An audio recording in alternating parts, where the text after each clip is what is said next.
Hey there, NPCs. Welcome to Rules of Cool, where we interview very special guests, creators, gamers, designers, and world builders. I'm your host, Alternis, and today we'll be chatting with Red Allseer. And we have a fantastic giveaway of a copy of Red's game, Sea of War. Type hashtag RemPC in the chat for a free entry to win. The drawing will be done at the end of today's episode of Emerald Glitch, Crispy Bullets, and Black Market Soy Cakes. I swear they write these titles on purpose. Coming up right after Rules of Cool. You can also get bonus entries by donating bits or subscribing. Every 100 bits gets you a bonus entry, and subscribing gets you 7 whole bonus entries. Now, in Alternis news, if you are looking for all-natural soaps, lotions, potions, and more exciting alchemical wonders, look no further than Pure Alchemy Soaps. Specializing in handcrafted RPG-themed soaps with unique fragrances that perfectly encompass who your character is in any campaign. Check out the link in the chat to get your own. And Persephone is now available on BackerKit Pledge Manager for pre-order. The prolific science fiction author Kevin J. Anderson has teamed up with film producer Jeffrey Morris to bring you this story of space travel and human survival. Check it out now to get your copy, and check out the other awesome rewards. And finally, embark on a nostalgic journey with Dear Pen Pal Belgium 1980, a captivating Kickstarter project by award-winning author Jennifer Brozek. Immerse yourself in 24 heartfelt letters mailed to your home and penned by a fictionalized 10-year-old Jennifer navigating the challenges of a Belgian school in another country, all while maintaining a vivid imagination and befriending a ghostly companion. Follow the project to get notified on launch by clicking the link in the chat. Now it's time to get right into our conversation for this week, so stay tuned, RemPCs.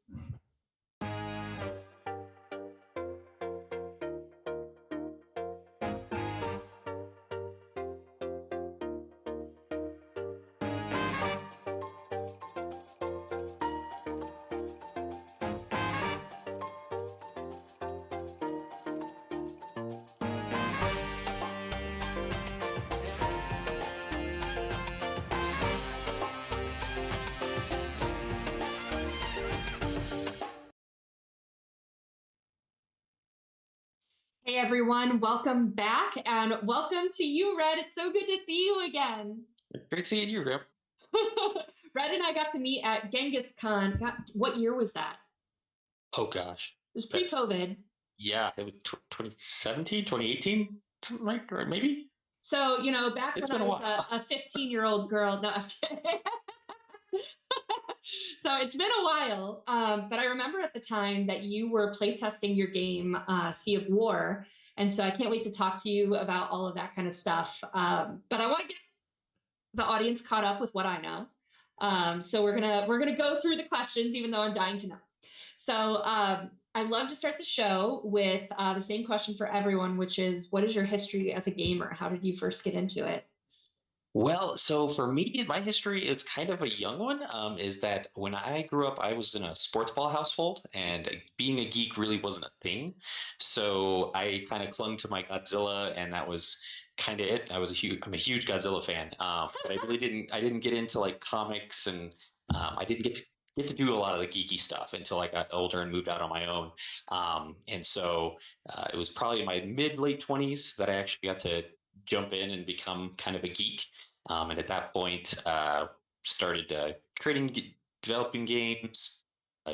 Got into D&D. I opened up a teen coffee house and a bar that was all geek themed. Started doing convention circuits for selling my products, prop building, chain mailing, all kinds of stuff. And so it's just been the last kind of decade to 15 years that I've really been hitting into it hard, and it's been just the best experience. No, and I think so. I didn't start until the year after college. I used to swear there were two things I would never do: watch Star Trek and play Dungeons and Dragons. So clearly, I'm a big hypocrite. So I don't think there's anything wrong being. In some ways, it's like, man, my childhood is back. I get to do all the fun things and play all the fun games I didn't have as a kid. So I get to just extend the childhood, which is fantastic. Completely agree. Awesome. So Uh, now you, what is your favorite style of game? Like, are you card game player, board game player, role playing game, minis game, all of the Yes. above? Okay. No, I love to. I kind of at this point have gotten into like the forever deal. Like I love to play as a player, but I love to do a lot of D&D. Um, I got to do a little bit of the 3.5 is when I started, and just I got to dabble in it a little bit. And But 5e's been great, and that's where kind of I do a lot of DMing there. I love board and card games. That's kind of where I thrive. Definitely some online gaming, as I think most of us do. Mhm. But yes, if it's gaming and Kiki, yeah, please, All all of of it. it, all of it. Cool. Awesome. Okay. So, do you have like let's categorize because we've got lots of time to talk here. So, what are some of your favorite board games? Let's start there.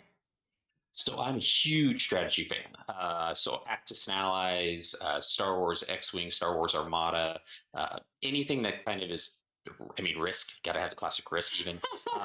But like anything strategy, I adore. That kind of where I lean to in the board game realm. Awesome. Okay. And what about RPGs? Do you have a favorite RPG? So I've done a little bit of Shadowrun. I haven't done. I've been wanting to do more. I mean, just 5e's probably been my main one. I do a lot of homebrew stuff that I like to do. And I did get to do a Star Wars RPG, which was a lot Ooh. of fun. So, but I've had some friends that have gotten to play the Star Wars RPG. I don't know if there's one or there's several. I think there's only one. I think. Okay. And they just talk so highly of it. Like I know a couple of people that have had games going for a couple of years now. Such a world to play in. Yeah, it Awesome. is. Cool. So what about minis games? Minis games. You mentioned X-Wing. So yes, X-Wing. I actually am a huge 40K fan. I yeah, I I have shoot, I forget. I always forget what they call them. I'm Imperial Guard player. Like I love that. I do a lot of Blood Bowl. I love Blood Bowl. That's a great game. Awesome. Cool. All right, so I'll go back to the questions I'm supposed to ask now. I know you go to a lot of conventions. I met you at Genghis, and you love different Comic Cons and stuff like that. Do you have a favorite convention? Ooh. Um, I mean, honestly, it for so many years, it's right in my backyard. What is it? I think it's now FanX Denver is what it's been called. Ooh, It used to be Denver Comic Con, but they can't call it that. They've exchanged. It was in our backyard. It was a phenomenal convention. It still is. But just being there, they always were able to pull in great people, and that's probably some of my best memories. But otherwise, I'd say Phoenix, the Phoenix ooh. good show that they have. Those are my two top ones that I really enjoy. So are you more of a Comic Con fan than a gaming convention fan? Um, so being in the circuit, like running a booth, I didn't really. I've seen them all and been to them all. Like if I get to go on my own, I'm going to a gaming convention, like hands down, because I can just sit down and play, and that's great instead of having to work. But most of the time, I'm working at all these shows. So Fair, fair. Yeah, I'd prefer Comic Con too if that was the case. So, what do you have a favorite memory from a convention you can share with us?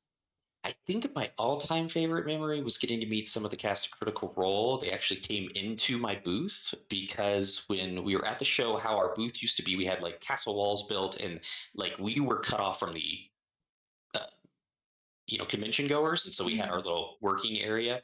And the security came around and they deemed that our booth was one of the safest booths to bring them in. And so at one point they're like, "Hey, we're going to be bringing in some people. We don't know, how many of the cast are going to come, but want to come and buy dice and take a look at the booth." And I was like, "Okay, that's great." So they literally showed up. Security guys blocked our little gateway, and it ended up being Ashley and Liam O'Brien that came. We were hoping, Oh, yeah, it was great meeting them. They were fantastic. They bought some dice, and we took some photos, and off they went. So that I was just wrote probably one of the down best ones. make booth safe to hide in so that Yeah, coming soon. it's a big thing. Some booths, you have to have people, like, you encourage people to come into your booth to take a look at things. But for us, it worked about that if you can have them walk around the booth and make it safe, you're definitely going to be on the higher on the list to hopefully get somebody to come in of fame. That's neat. We'll have to have the really open space and then the hidden VIP area, right? Exactly, exactly. So when you go to cons, you mentioned like if you get a chance to go to gaming conventions, do you prefer playing games or shopping around for new ones? Yes. Okay. Oh yes, like Yes. I love buying games. I mean, oh gosh, with the shop I owned, I had like a game library of like 800 games or something like that. It was excessive, but I mean, we had a lot of people coming in, and everybody it was all free play. Um, but being able to sit down and just to see what's out and coming out is not only kind of like inspirational stuff that I can kind of take a look at and understand what's going on and give me hopefully ideas of how I can improve my games that I create. But it's just fun to see what's out there. There's so many creative people, and there's just so many cool games that it's really awesome right now. I remember when I was a new gamer, and like Settlers of Catan is like the gateway drug, right? There's your Monopoly phase of life, then there's the Settlers of Catan phase of life, and then your eyes are open to what lies beyond. Um, and uh, and for me, it was always so overwhelming where it was like, well, how many different options could there be to play a board game? Like you run out of ideas at some point, right? It gets derivative at some point. And yeah, there's some derivativeness, derivativity, derivivity. I don't know, but but but like there's so many options. There's so many elements that you still stumble on years later, where it's like, ooh, I've never seen this before. And that's really cool. Are there any games that have really inspired you as a creator?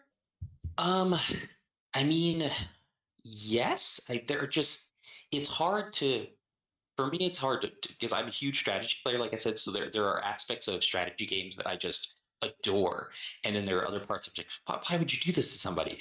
But it's like when I created Sea of War, that was kind of I was picking and choosing different things, and hopefully make trying to create a game that took some of the best elements that I really enjoyed as a strategy player, and so that's kind of what it did. So to specifically say that there was one game that just was like it's there's just so many out there that were just inspirations. Cool. That's awesome.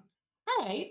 So uh, I want to I want to kind of go into, we talked about your favorite games, your experience as a gamer and going to conventions and stuff like that. But what was your journey? Walk us through what your journey was for getting into the industry. So um, it was a long journey. It was late night.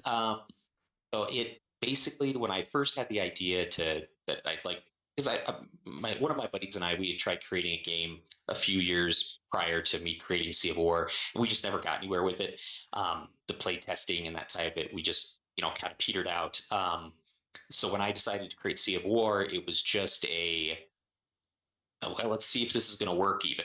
And the first time I created it, laid it down for these few people, and they broke the game, just smashed it to pieces in just no time at all. I was like, and back to the drawing board. Um, Oh yeah, it's uh, it's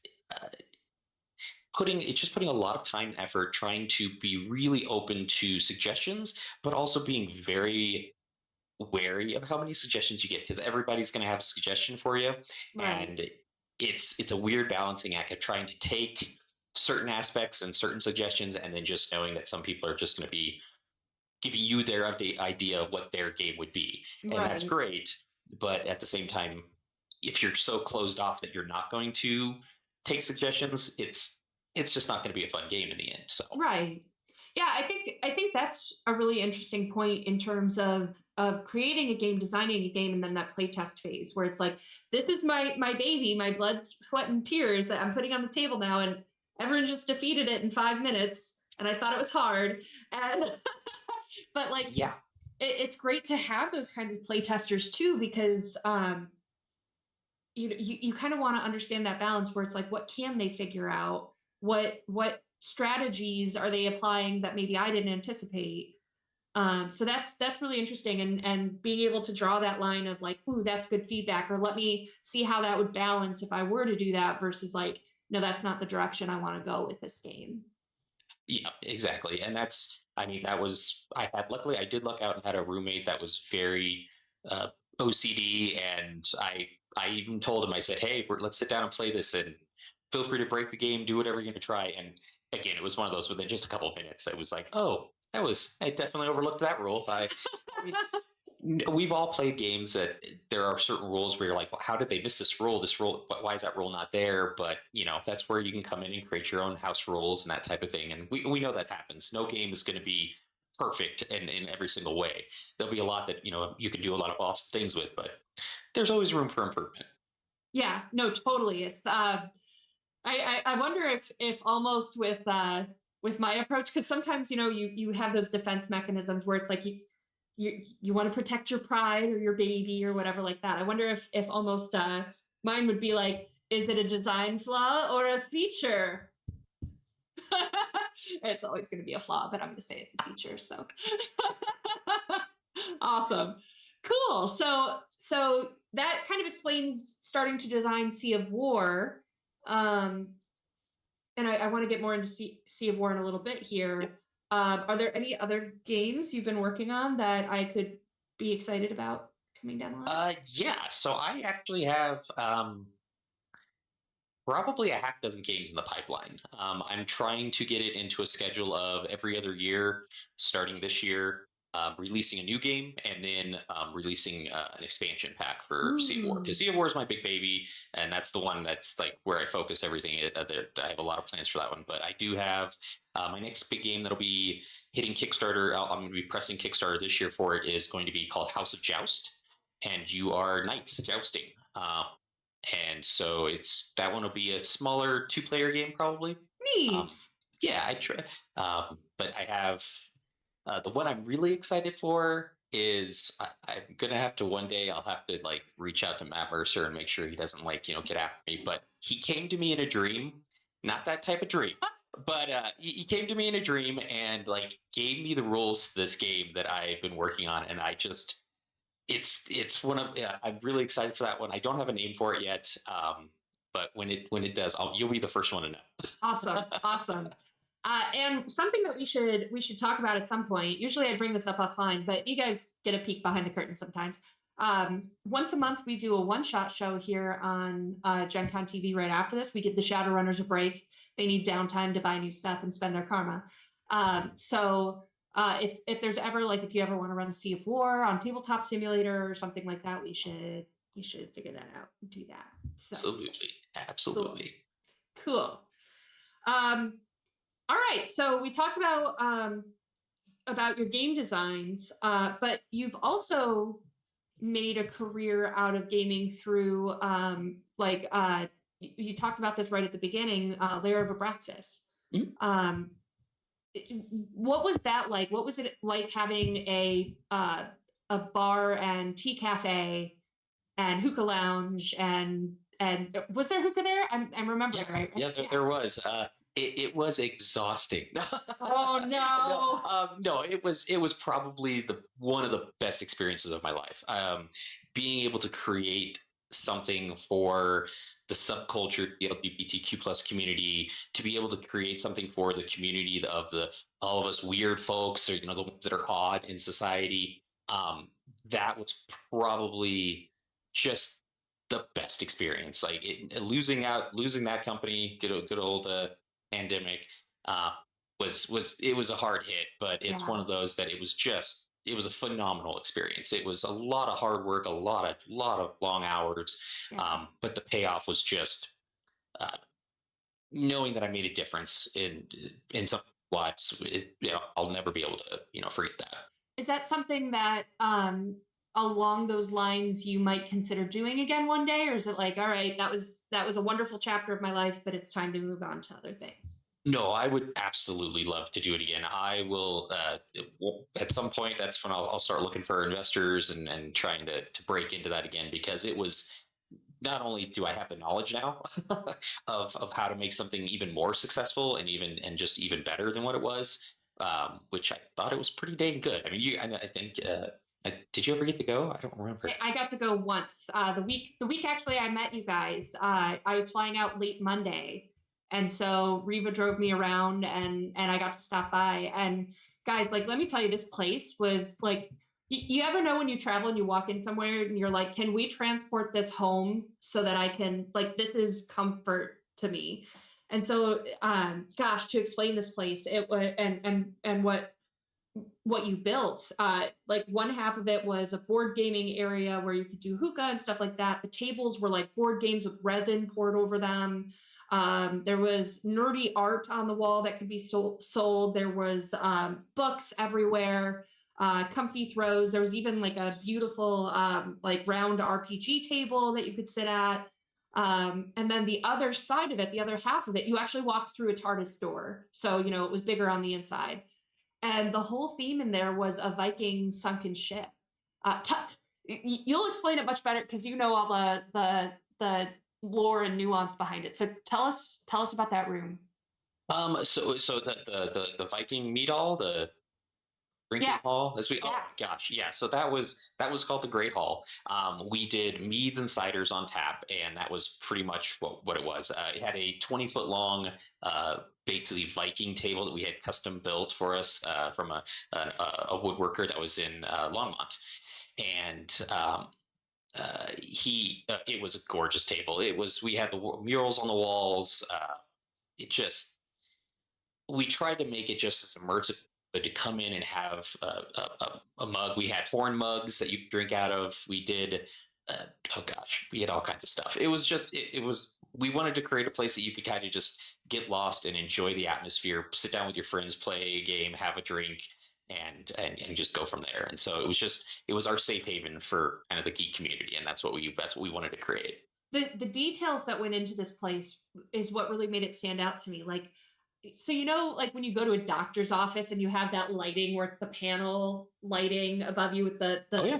the long tubes and stuff like that. So what they did was they painted those so it was like you were under the water in the shipwreck looking up and you could see the sun and they had seaweed hanging down from the, oh my gosh, it was so cool. Yeah, even the bathrooms were like themed out and painted, so you, it was just, we really tried to, I mean, we were on budgets. I mean, just as most places are when they first start off, and so we tried to just, but we were creators, and you really can create anything if you just put your mind to it for inexpensive stuff, and that would just be recycled, upcycled so much, and just turned it into a little kind of our little slice of geeky paradise.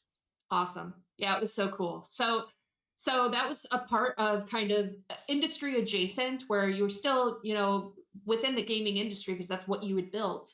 Was a community space for that. So are there any other plans or anything? I know we're about to talk about your gaming company here, but any other endeavors similar to that where you've been kind of gaming adjacent but done cool stuff that are in the industry? Yeah, I'm a prop creator. I'm a woodworker as well. Chain mailer. I love creating chainmail and stuff. So that kind of, in the wheel. I just like to create and work with my hands. So that's kind of the wheelhouse I love to be in and love to work in. So Okay. that's, yeah. All right, well, let's move in then to the next part of this topic. So tell us about total power exchange and total power experience. So yeah, Total Power Exchange games. Uh, Oh, okay. so the uh, so Total Power Exchange is my core new company that I've built, and that is with my woodworking side of it. It's for alternative means. I don't know what the age of this channel is. um, it's yeah, it's been for adults on that side of it. Okay. And so geeky, but yeah, kinky. uh, and then That's fair enough to say. yeah, we'll leave it at that. And then the other side of it is the Total Power Exchange gaming, and that's where I can create my games, and what the Sea of War is under, and House of Joust will be soon. Okay. And so yeah. Awesome. Okay. So for folks who haven't played Sea of War yet, tell us about the concept. So it is a naval-based card game. It is a tactical naval-based card game. Core premise is everybody gets a fleet of ships, up to 5 ships, and you are cruising around the table trying to sink each other. Um, create allies if you want to, or just have it everybody. You roll dice, and the thing that kind of sets this game apart is the movement is based on card lengths. So you actually have card lengths that you're moving and pivoting the ships on and going from there. So like we had talked about earlier, like strategy, X-wing, and Armada, they had a big part to play in the movement side of it. But I wanted to make that a little more simplified. So it has 3 sets of rules. So you have a beginner, intermediate, advanced set. So you're able to, whether you've never played a strategy game or a game in your life, you can sit down and play and hopefully have a good time. Or if you are a veteran of gaming, you can make this a very old and complex game. Yeah, so I got to play it back in playtest days and back the Kickstarter. And I remember in the Kickstarter the way you had it set up was for stretch goals you'd unlock additional um teams. Yeah. Yeah, so and they were each themed for like the British, the French, Japanese, I think was one of the stretch goal ones. Who all is in there? So oh goodness, we did the English, the Spanish, the Portuguese, we did the Dutch, we had French. We the stretch goals unlocked Japanese and the pirates. We also had the Norse that were unlocked. And so this hopefully at the end of this year, I was trying to do it last year. It just got busy and I was traveling, so I had a good time with that. So it's been delayed a little bit. But this year, I should be releasing the Swedish fleet and the American frigate fleet. So I Ooh. tried to the, as I go with the expansions I have right now, it's the kind of the wooden ships kind of is Yeah. what I went with in that first one. So From what I remember, and as we're talking about, because it's been a while since I played, but I remember I really liked the feel that you would put into some of the detail of, like you said, the ships move in card lengths, and then also they turn because ships don't turn like super fast, right? So like being able to like rotate corner to corner um, on the ship movement, I yep, believe that's how it worked, right? yeah, you're spot on. Hey, listen, I still got it. And then also the distance. So your accuracy would get harder if you were further away, but then you're an easier target if you get too close. So I like that balance too. That Yeah, was a lot of everything fun. was based around card links and going from there. So yeah, I tried to keep it simple, that simplified in that realm, just to make it easy. And then the detail I think also that I enjoyed was for replayability. So your ships take damage, and I believe you had done a dry erase so that people could play it again, right? Yes, so it's actually they're plastic cards. You can Yeah. use a dry erase on them, but I have you can just use basic pencils and erase cleanly. That was the nice thing that we designed with these is that they are made out of a product that they won't they won't discolor and break down over time. It's a little hardy little card, and so you draw right on them and just standard pencil. So I like that a lot because that replayability and being able to think of those details of what your audience is going to want with that, rather than just being like, yeah, it's like playing cards and they're going to rip and everything else over time. So I really enjoyed that you put that kind of detail in there. The packaging was really nice too because you had a little box set thing. yeah, And I think, yep, we're showing it on screen right now, so you can see like little drawers. Little yeah. drawers come out. I wanted it to be compact, something you could take and sit down. I mean, because again, for those that love strategy games and those I'll bring this up and you'll know exactly what I'm talking about is there are certain strategy games that it takes an hour or 2 hours to set up the board, and then you're going to play all weekend long or all week, who knows. And so I wanted to make something that was that you could have a lot of fun with strategy, but that was very on the go. You could sit down at any size table. There's no play area restrictions. It's really just as much chaos as you want to throw into it as you can. Is in the area you play. I mean, we did pre-COVID. We had a 20-player battle royale, so you can combine the boxes, and since you can draw on the cards, you can be like, hey, this is fleet A, fleet B, and Wow. it was chaotic. It took us like 6 hours to play the game. Usually the game is only like you could play it in like 30 minutes to an hour. Um, but yeah, it was chaotic and amazing. But yeah. That's neat. That's really cool. Man, that was fun. All right, so We talked about the design. We talked a little bit about gameplay. Anything else I'm missing to talk about for Sea of War? Oh gosh, the art. It was all local It artists. was beautiful. The Yep, I art. tried to. Go ahead. Oh, just no. I had the initial fleet was done by Psycho Sebi. She's out of Arizona. She does phenomenal stuff there. And then the other one, oh my gosh, and I'm gonna forget her. She did my expansion packs, Oh, cool. and she's done the new art for the House of Joust. Okay. And so uh, yeah, it's I try to do local artisans and anybody that can help me locally. I try to keep it that way. I mean, production unfortunately was not that way, but it's what I try to go for. Try to get involve the community as much as I can. That's awesome. That's really cool. All right. So, what about appearances? So you said like you've got some big plans on releasing a new game a year and or every other year. Every other year. Yeah. That's the main goal. Yeah. And then a new expansion for Sea of War as well. So, what appearances are you making to grow your brand, to grow the game and stuff like that?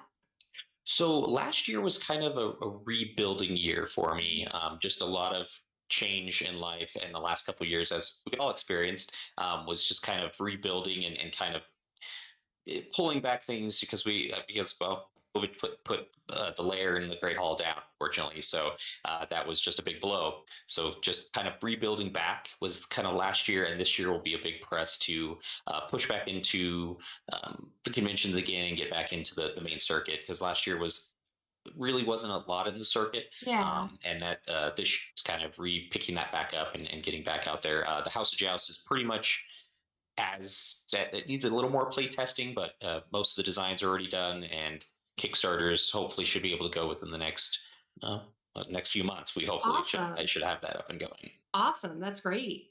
Um, I had a question and then it just left my head about all right, so you've got a Kickstarter. Oh, what conventions do you have any that you know you're going to go to for sure this year?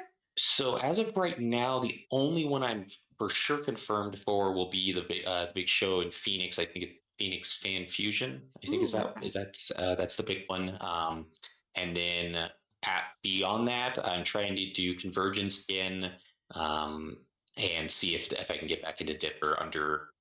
Unfortunately, with conventions waiting lists, and since I had to rebuild my gaming side of the company, it's getting back onto those waiting lists and getting through that stuff. So Totally. it'll be a slower year, unfortunately, but we'll get the wheels going. Cool.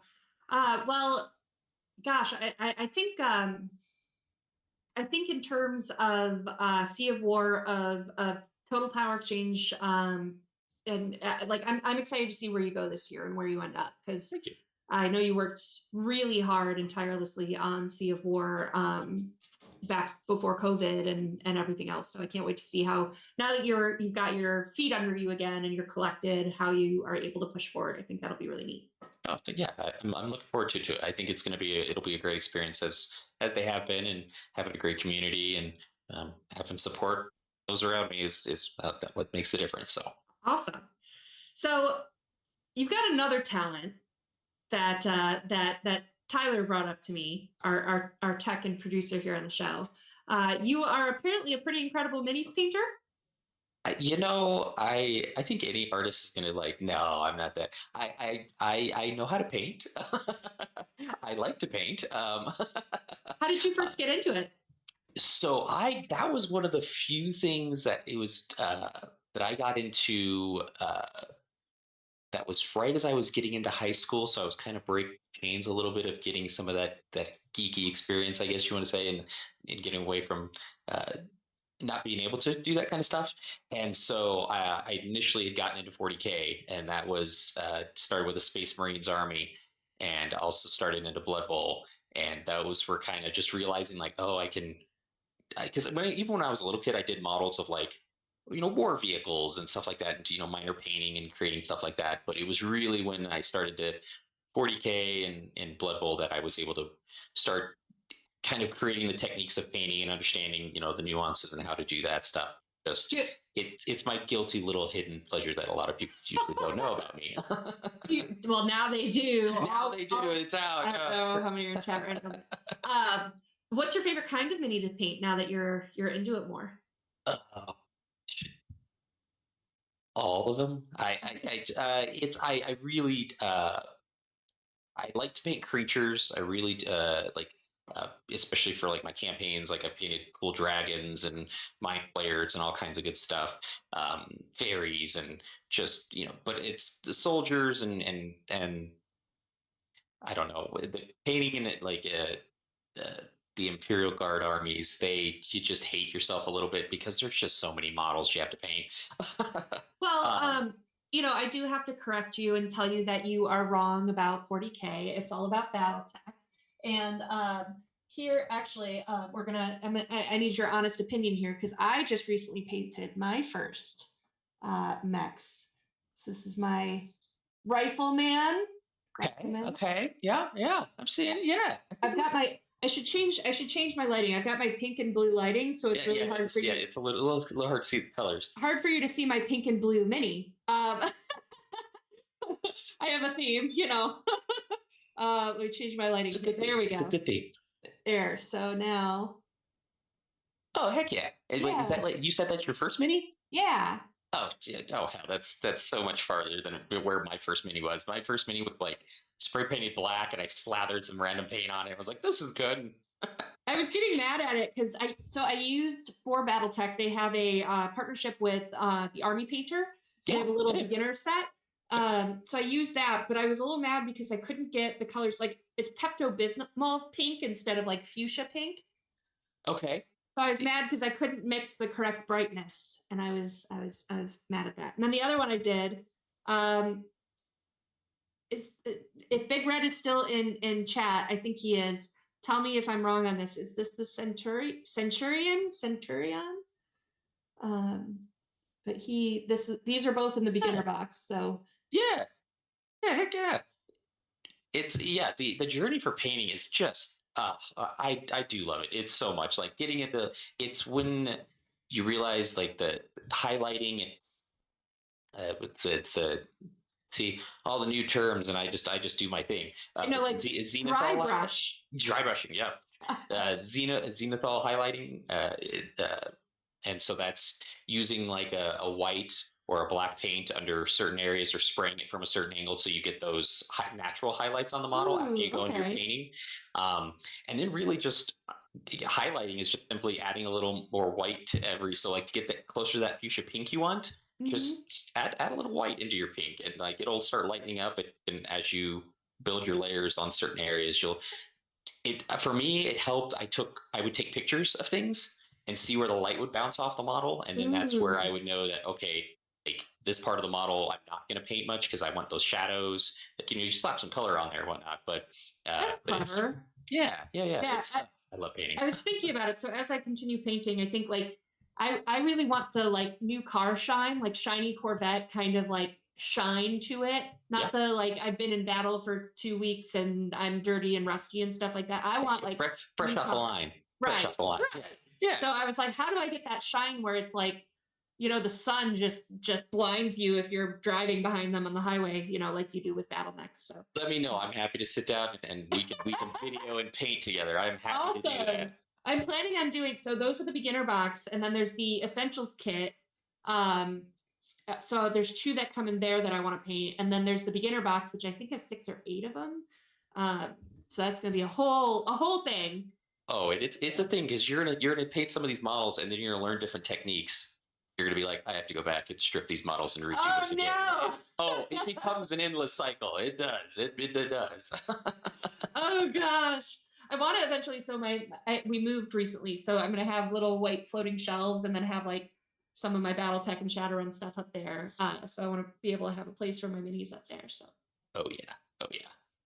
all right. So you've done the mini thing. We've talked about the mini painting and that you're badass at that. So I have one more for you. You do prop making as well. Yeah. Tell us Yeah. about what you've worked on. Oh gosh. So I've helped some local cosplayers with chainmail pieces. Like chainmail was one of my big ones that I really like to do. It's like that. It's knitting for metal knitting. It's great to be able to do that. So I've helped with that. Helped with a couple. With I did Lady Death costume with that for one of the cosplayers. A lot of the pieces I do are kind of for just people I know. Um, I really enjoy foam work. That's creating foam weapons, props. I really love working. I do. I've been dabbling in resin, like creating Ooh. more resin pours and creating stuff like that. Just 'cause it opens the world up so much more. Um, but foam is kind of my preferred that I create in right now with props. Okay. All right. Cool. So, and I believe you've been credited in something, correct, for your prop work? So it was that Lady Death. Uh,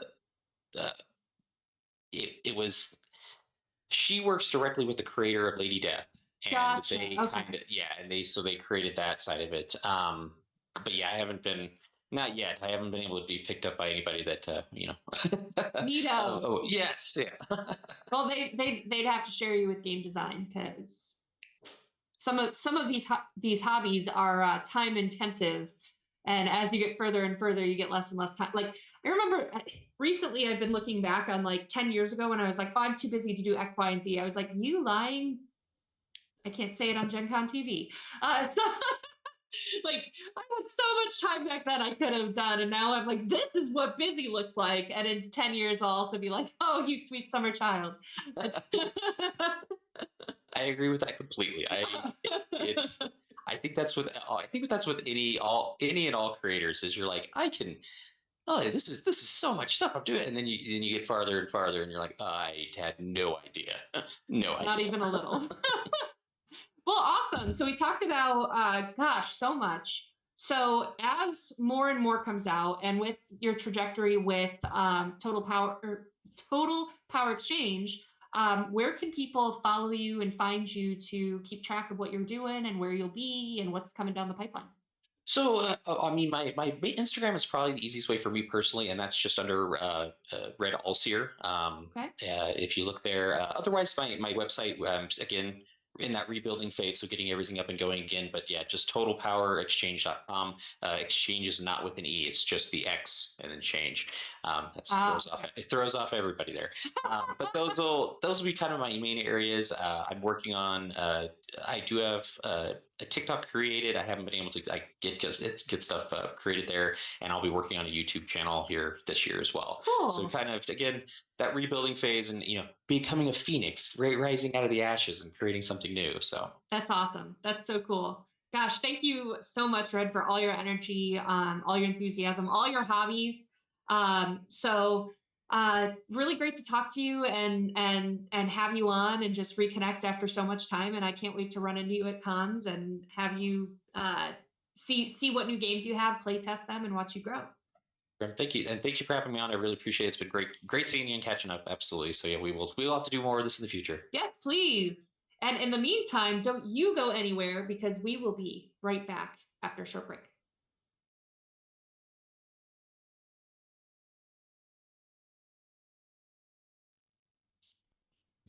Hey everyone, don't forget that we have a wonderful giveaway of a copy of the tactical naval based card game Sea of War. Thank you so much to Red for donating such an awesome prize. And you can type hashtag RemPC in the chat for your free entry to win. And don't forget to get bonus entries by donating bits or subscribing. All funds help us to pay our cast and crew and keep producing content. So thank you all for joining. And now we are on to Emerald Glitch, Crispy Bullets, and Black Market Soy Cakes. See you all there, RemPCs. Bye.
Can I just ask, what does a summoning tea kettle look like? Oh, a summoning tea kettle.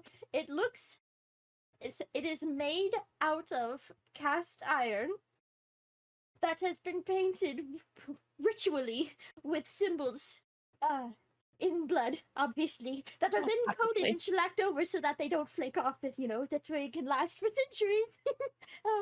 And we use a nice clear coat though, so you can see them quite nice, quite clear. We mix in with the blood, we mix in the iridescent paint, so it gives us a nice little beautiful shimmer, especially as it heats up. And as you heat it up, that's where the magic happens, because that is when all of the symbols start to glow and get bright and beautiful. And as the tea kettle whistles, that is the summoning ritual complete. If you have an interest in using the summoning tea kettle, or taking part in any of the other worlds in our games, you don't have to have experience. Just join our Discord, and the GMs will work with you and help you find a game you enjoy.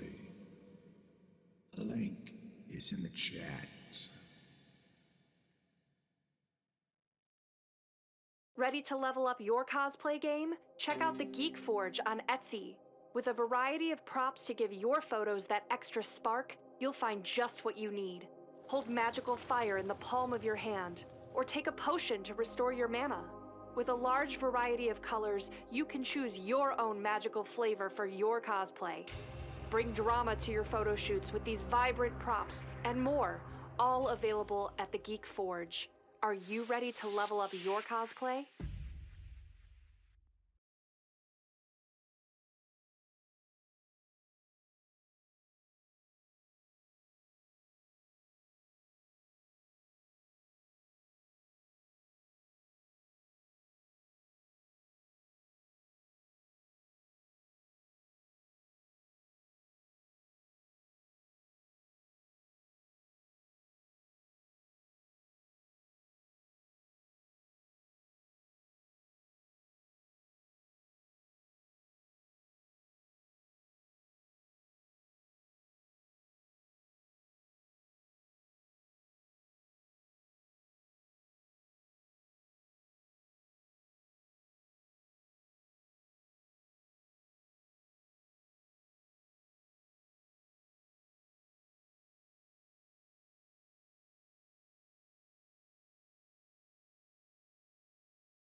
What a spell!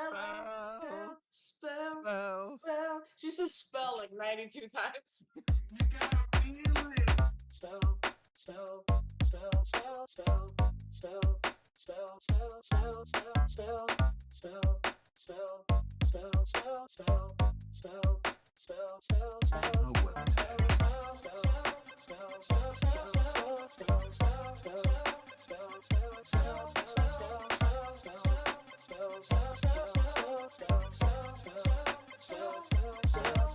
Oh well. You get to play with us now, which is so exciting. So with channel points, bits, and subscribes, you can give rewards to the player of your choice. So how to do that is, no, not Bob.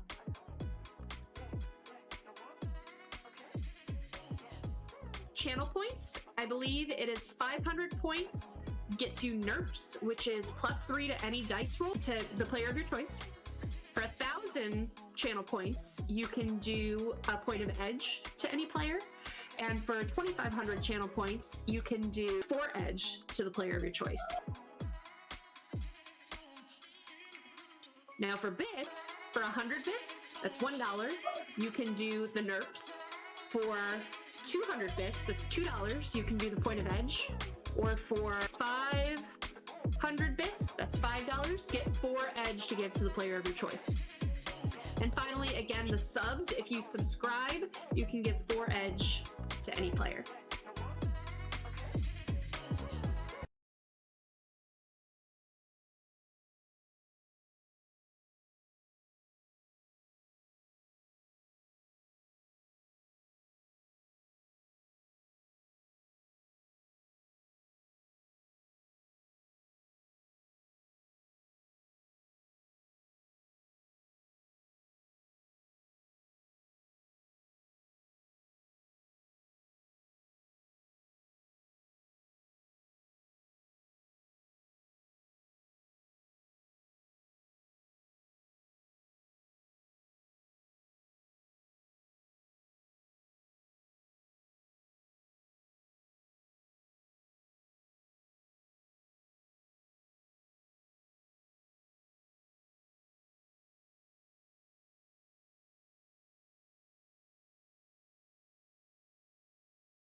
Can I just ask, what does a summoning tea kettle look like? Oh, a summoning tea kettle. It is made out of cast iron that has been painted ritually with symbols in blood, obviously, that are then coated Obviously. and shellacked over so that they don't flake off, that way it can last for centuries. And we use a nice clear coat though, so you can see them quite nice, quite clear. We mix in with the blood, we mix in the iridescent paint, so it gives us a nice little beautiful shimmer, especially as it heats up. And as you heat it up, that's where the magic happens, because that is when all of the symbols start to glow and get bright and beautiful. And as the tea kettle whistles, that is the summoning ritual complete. If you have an interest in using the summoning tea kettle, or taking part in any of the other worlds in our games, you don't have to have experience. Just join our Discord, and the GMs will work with you and help you find a game you enjoy. The link is in the chat. Ready to level up your cosplay game? Check out the Geek Forge on Etsy. With a variety of props to give your photos that extra spark, you'll find just what you need. Hold magical fire in the palm of your hand, or take a potion to restore your mana. With a large variety of colors, you can choose your own magical flavor for your cosplay. Bring drama to your photo shoots with these vibrant props and more, all available at the Geek Forge. Are you ready to level up your cosplay?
Click what really quick? Oh, that's right. We got to do the waving because we just came in. Right. We're waving. We're waving. We're in. When are we live yet? I don't know. Are we live yet? Oh, right. Oh, that means I'm supposed to. Right. Hey there, Gen Con TV watchers. Welcome to another amazing episode of Shadowrun Emerald Glitch. I'm your host, Max from Original Box Set, and we have an exciting show for you tonight. It is January 4th, and hey, Christian, what do we have to give away tonight? I'm so glad you asked, Max. Tonight, you can drop hashtag RemPC in the chat to be entered for a chance to win a copy of Red's game, Sea of War. So make sure you hit hashtag RemPC. The winner will be announced at the end of the episode, and you'll be reached out via Twitch Whispers. Now, you can get 7 additional entries if you subscribe to Gen Con TV today. And don't forget, for every 100 bits you donate, you get another entry. Not only that, you can help us players when you donate. For 100 bits, you can give one of us a NERP to use, and that's an additional 3 dice you can add to a roll. For 300 bits, you can give a player 1 edge, and 500 bits gives a player 4 edge. And if you are a terrible person who likes to kick puppies, you can also give that to our game runner, Max. And you can choose to give those NERPs and edges to him instead. Everyone stay tuned, and hashtag RMPC. Yeah, so part of the game mechanics for Shadowrun 6th edition is edge. You'll make a dice roll, I'll set some sort of set number of hits, and I try to set it reasonably to what is required, and then the players have to kind of meet that. Well, a good portion of the time, the dice don't always do what they need them to do, and so they need that edge to survive, and they will. They'll burn through it. These people will burn. They will burn through it. I will burn through it as well. I generally don't have edge in most of my NPCs, so they don't get any of those bonuses. But if you guys give me that edge, I can use that edge to cancel their rolls out. See, don't fall for that. See, that's that evil talking. Yeah. Did you hear that laugh? That was not a benevolent laugh. I don't know what you guys are talking about, you guys and gals. That was a normal laugh. I laugh like that all the time. Always. You got one of those laughs that like shake your sinuses loose. Yes. Yes, nice. I do. Twirl that mustache. Notice the evil mustache. It grows naturally this way. And the evil soul patch. With the point on the end too. Yeah, you're right about that. Grows Wow, we that should way. have seen the signs. So, what's this episode about? What's today about? Today is about legwork.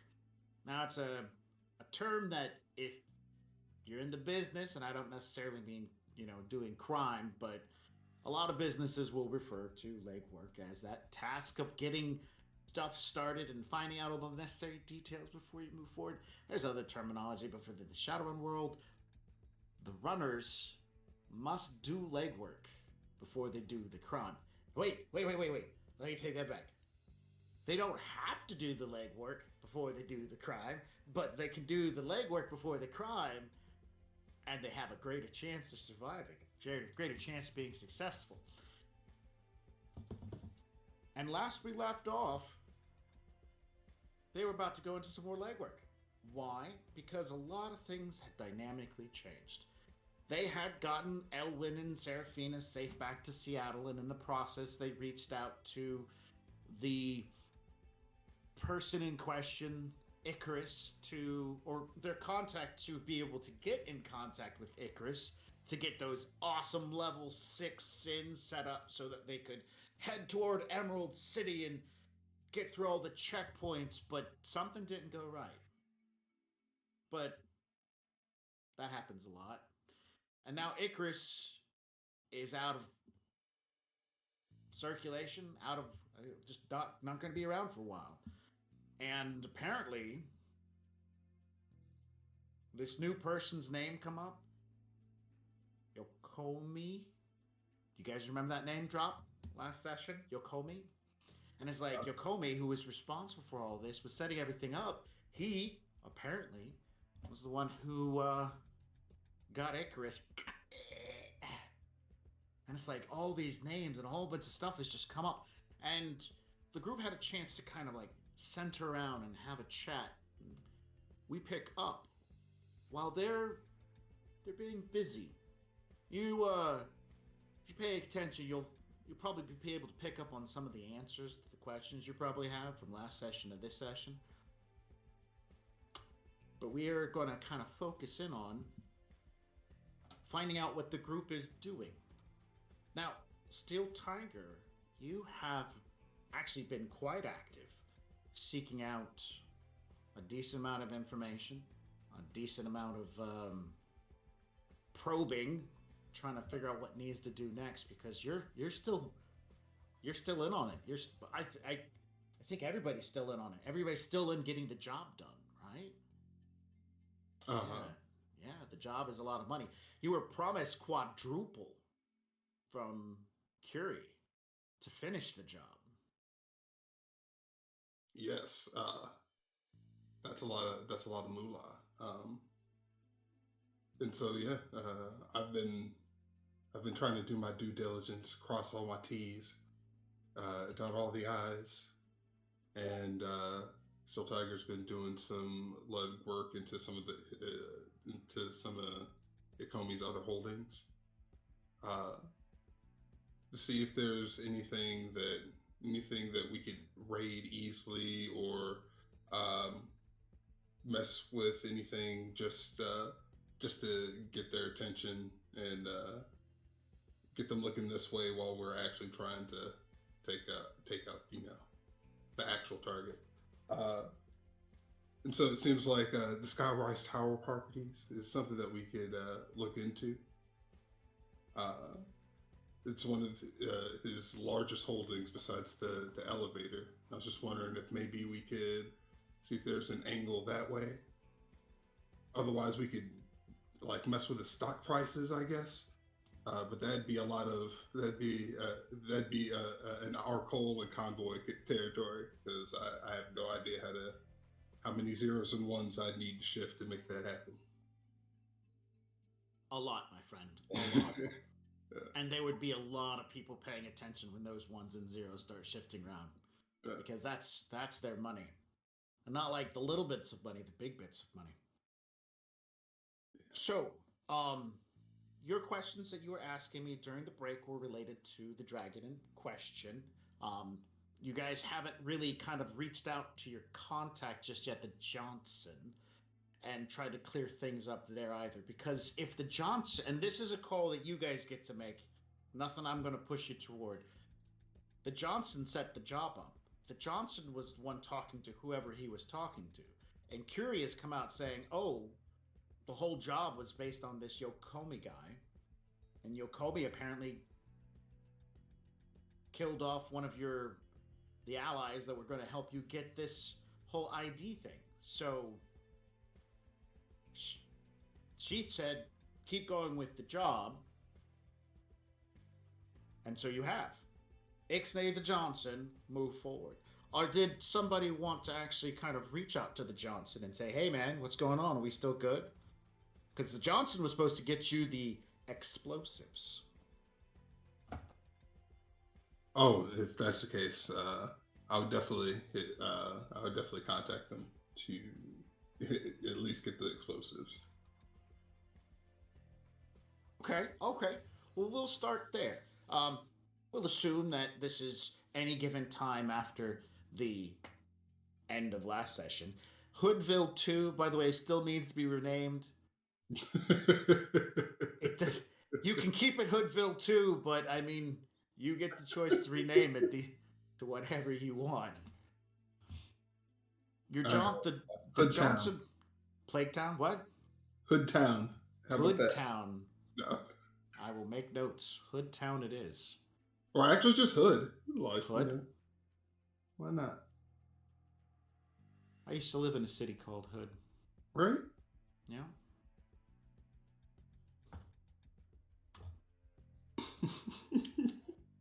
But Hoodville just does sound wrong. Especially two. You know, you could just have two Hoodvilles and not have one be the second, you know? Like, there's like a million Springfield. But never mind. No, but like, what happened to Hoodville 1? That's a great question. Asking the hard-hitting questions out here. Right? That's why you're the Decker. That's why you're the Decker. How do you want to contact Johnson?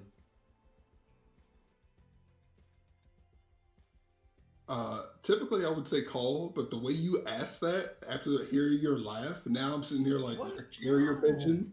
Like how? What is that supposed to mean? I don't do anything that gives away my potential. Is there any way for me to mask this phone call of Steel Tigers? Yeah. Okay, I want to do that. All right. So the first thing you would do is you turn on stealth. You basically activate that you're running silent. There's no dice rolls to that until somebody starts like digging around and checking. And then if somebody does dig around and check and they catch on, you can just end the call and scrub it, and problem solved. So if you're actively watching things, then you should be good to go with the help of Grouse and stuff like that. So Steel Tiger makes the call, and like you said, call, or do you seriously like joking when you're like text or pigeon? Oh no, yeah, I called him. Okay. He doesn't answer and says he will call you right back. Oh, okay. All right. Patience is a virtue. Matrix perception from our Cole. Looking for at least 2 hits.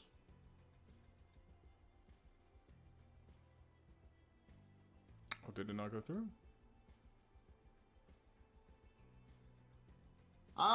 Did not on my side. I don't know if anybody else has seen anything. Let me hit the refresh. I don't see anything either.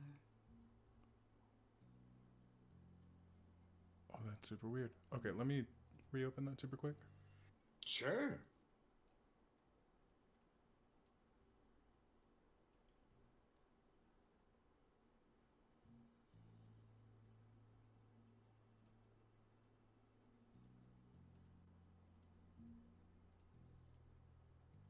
There we go. Okay. Excellent. 5 hits. Without Grouse jumping in or anything. 5 hits. He makes the call, he hangs up, you see the text message come back, so you're aware of all the details. There's no hidden anything for you. And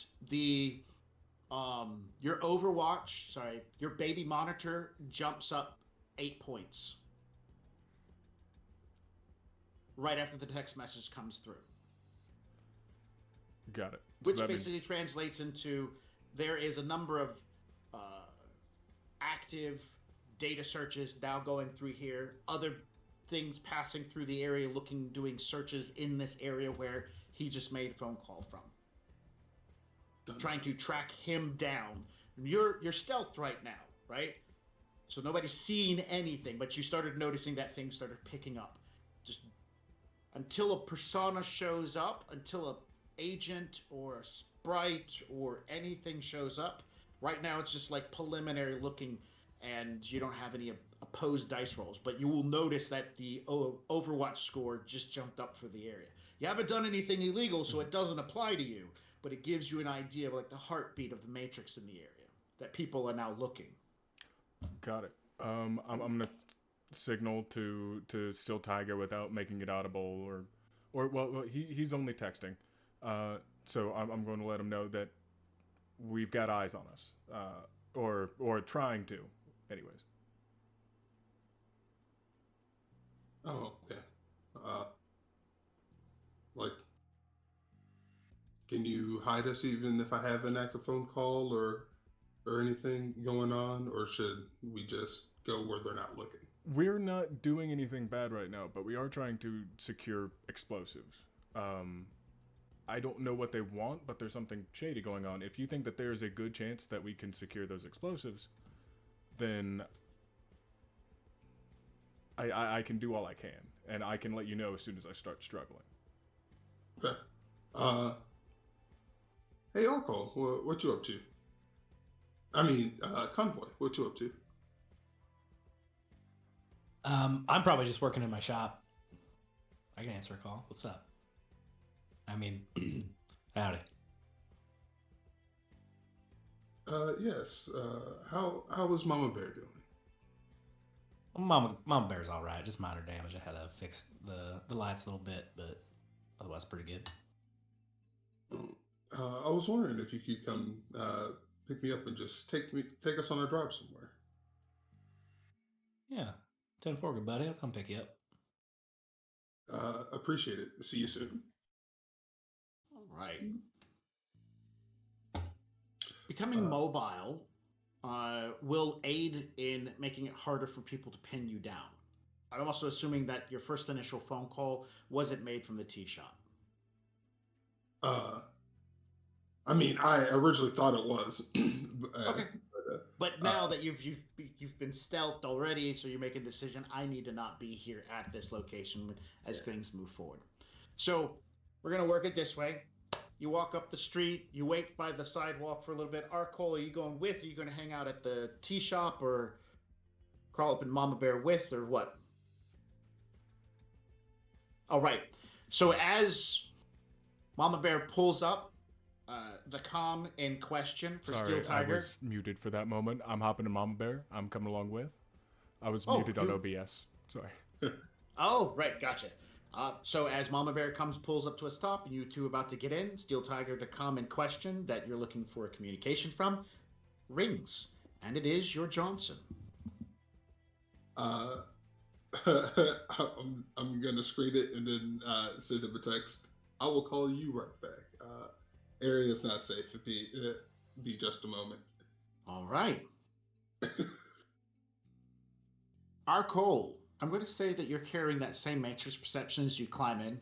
The Overwatch dropped down after you guys waited for a little while and left, and then as you get back out, the Overwatch jumps back up to about a 7 this time. Not like an 8 like it was beforehand, but it definitely spikes up, and so it lets you know that the area is being searched.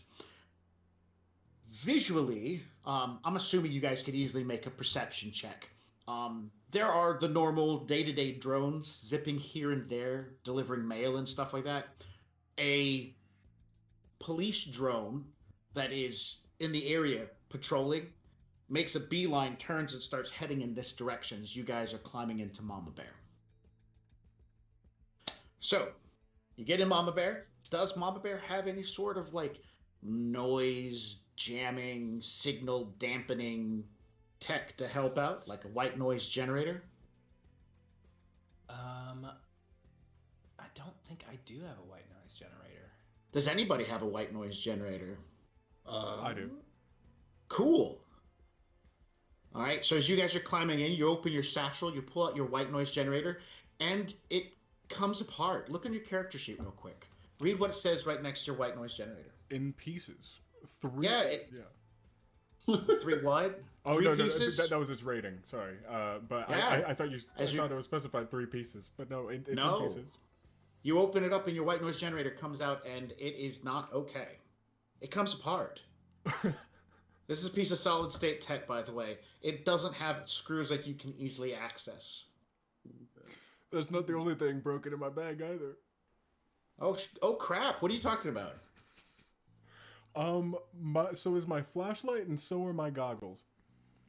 I'm gonna look around at the crew and say, hey, everyone should check their belongings.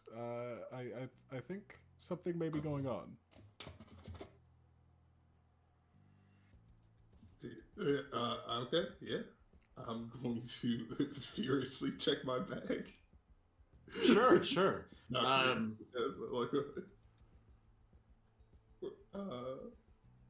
I got I have 3 grapple guns, some microwire, sequencer. Everything seems. I mean, Yeah, I don't see anything broken. You're looking for specifically something would be written next to the name of the device. Okay. So as you furiously begin looking through all your stuff, Convoy? I mean, yeah, I already noticed this. The earbud I used to talk to y'all, I lost one. I thought I dropped it or something, but I haven't been able to find it.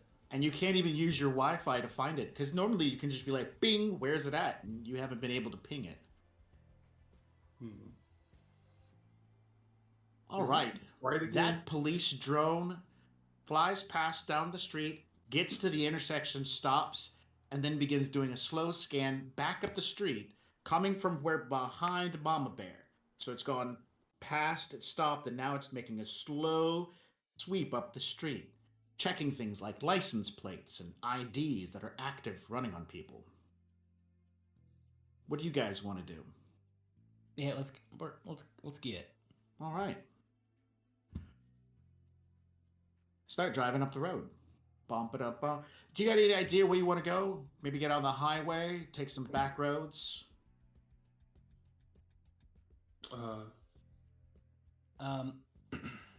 Anywhere but here. Was this Lone Star?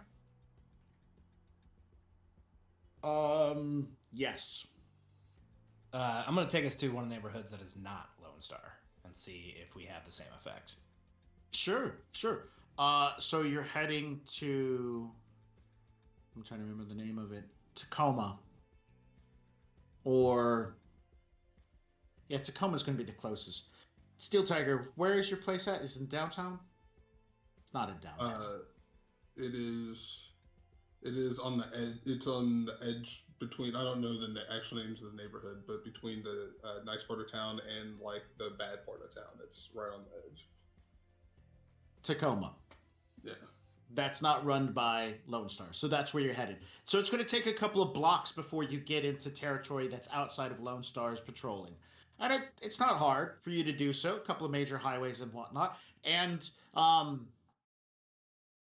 without rolling, you definitely notice that there is an active amount of police patrols, drones moving about.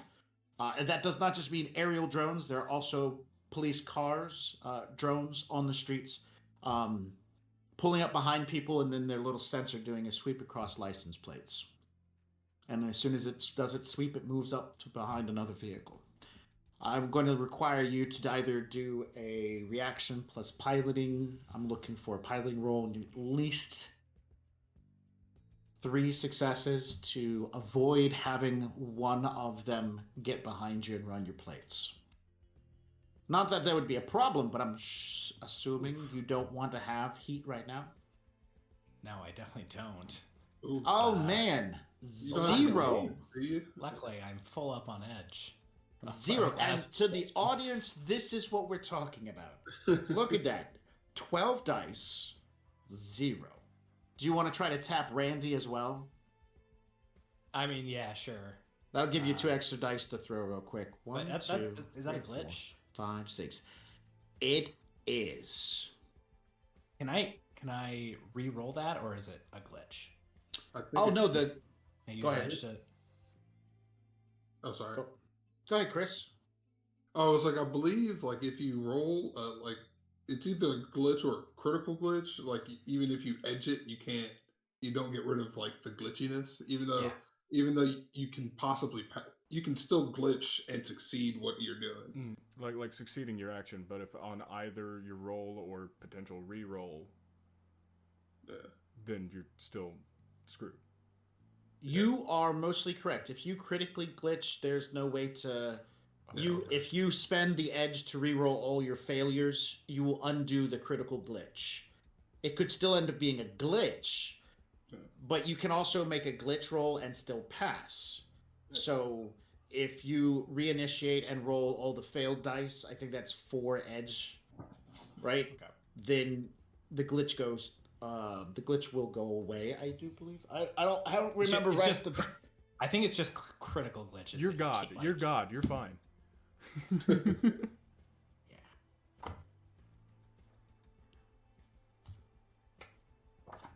That's better. That's way better. But that burnt through all your edge at the very first roll for the night. So I mean, yay.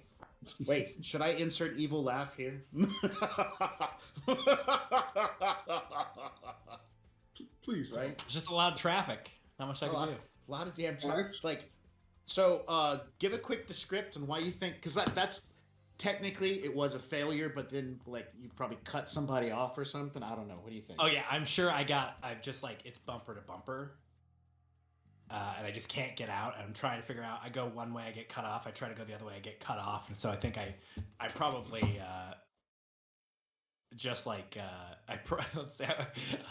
Here's what I do. What I immediately like start pulling in, and just like I'll roll down my window and just stare directly at the driver and just like very purposely edge in until they back down. Okay, and then So here's what's going to happen. I got some good news for you and some bad news for you. Which do you want? The good news or the bad news? Good news. Good news is I'm going to let you make an intimidate utilizing your charisma and your piloting to do so. The bad news is the very last line of reroll says edge boost cannot be used if a glitch or critical glitch is rolled. Whew. Oh, okay. So I'm gonna let you keep your edge correct, but instead you're intimidating a nearby driver with the size of your vehicle to cut him off, so that you don't have a cop car pull right up behind you and start running your plates. Yeah, this isn't gonna go great, y'all. Is there still any edge gifting? Yeah, you could still edge gift, but we're going to Kisbit back on that dice roll. Yeah, it's okay for right now. Okay. I do not have intimidation, so this is unskilled. No. You're using your charisma and your piloting roll, your ground. Oh, I'm sorry, I misunderstood. That's the skill. That's the skill set you're using, not your actual intimidate, because that's like verbal and in someone's face. This is your vehicle, like driving into the lane. Man, I hate when the big trucks do that. And I have a tiny car. 5 successes. So, yeah, give a description how you saved the day with this. So I would probably yeah, like I said, I'm just staring down this car, some tiny little like Kia, right? Yeah. And I'll change my eyes to turn into bullseyes. Just to like zoom in on them a bit. Damn. We'll say it's a Volkswagen Goblin. That is yeah, Volkswagen Goblin. Oh my good. So yeah, you get into the police drone pulls behind you, and as you're like, you see it's about to happen, so you start to edge one way. You guys are seeing in the back the drone pulls in, and then he just immediately starts driving like super close. The goblin will move just enough so that the drone's piloting program can't break protocol and then try to cut between vehicles. It's not a dangerous situation, so the drone's stuck on its safety mode. It's safe mode driving. So you get away. And you're in Tacoma now. No drones. No excessive amounts of police activity going on. It's died down. Oh, by the way, where's Techno Siren?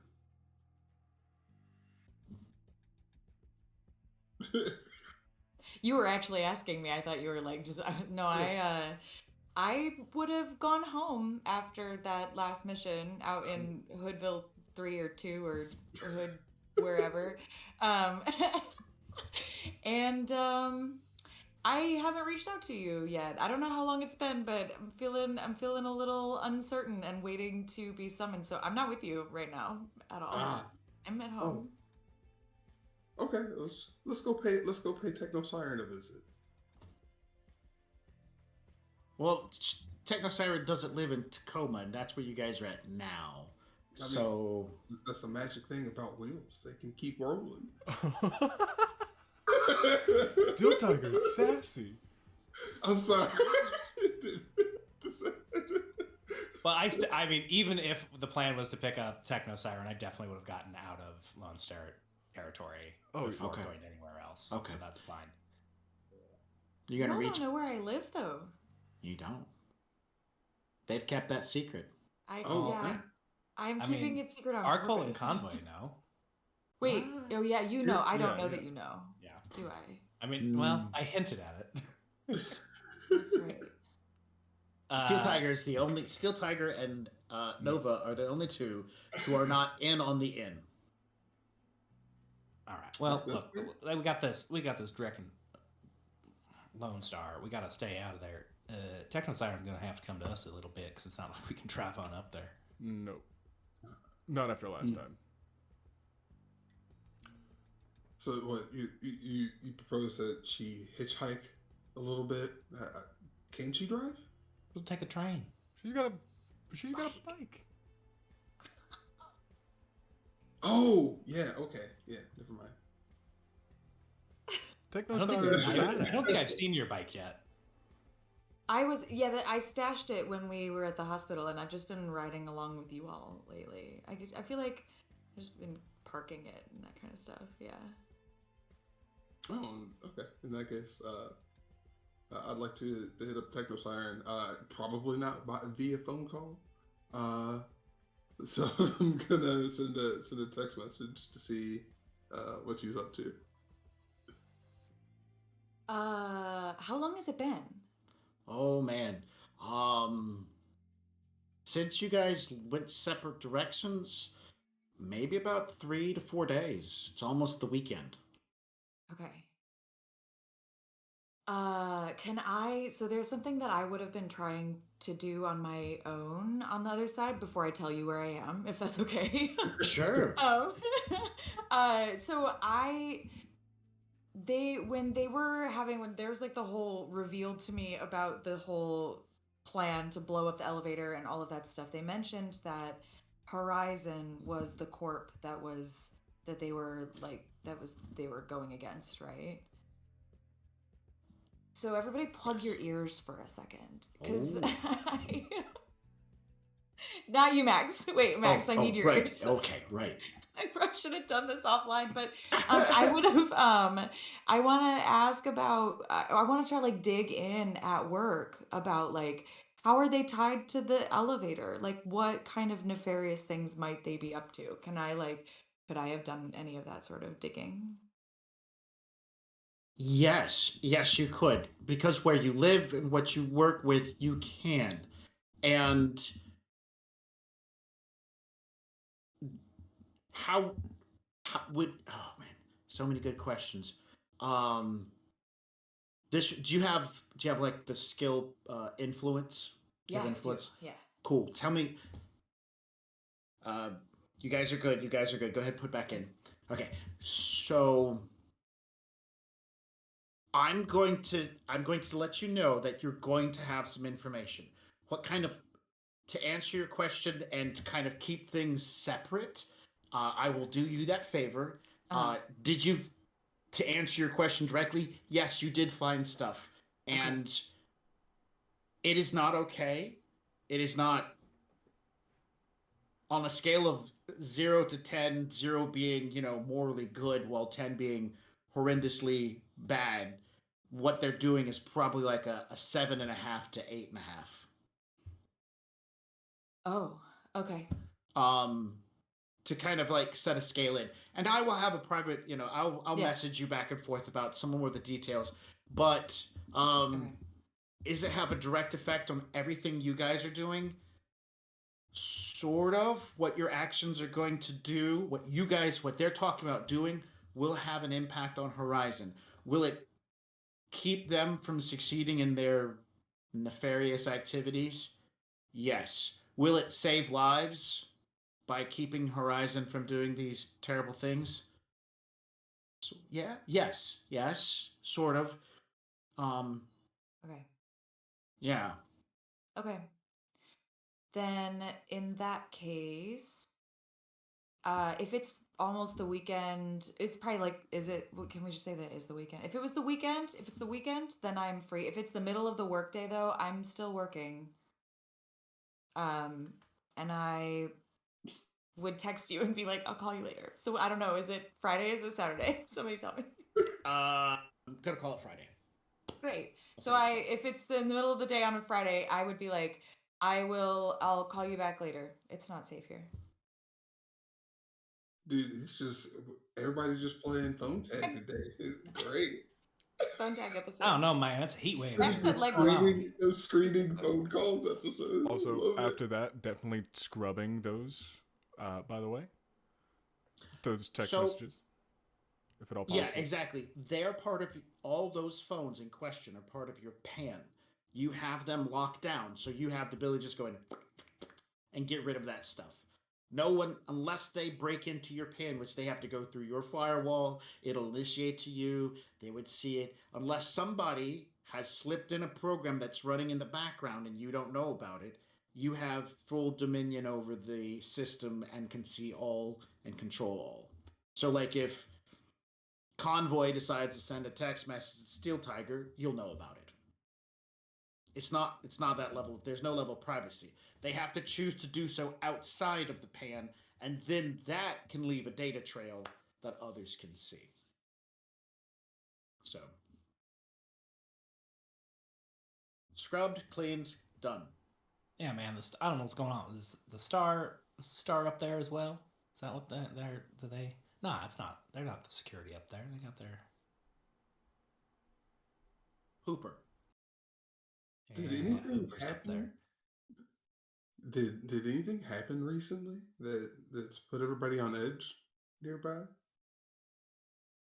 It's just Lone Star, man. It's just the star that's in a heat wave right now.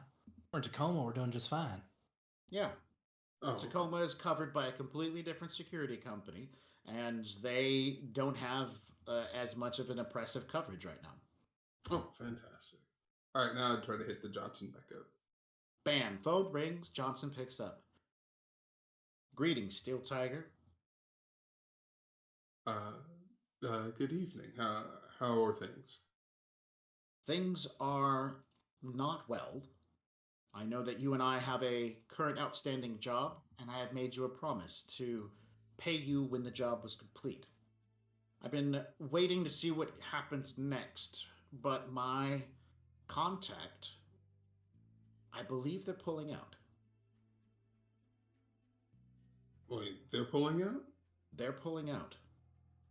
I'm not really sure how to explain it, but he hasn't been as responsive as he has been in the past.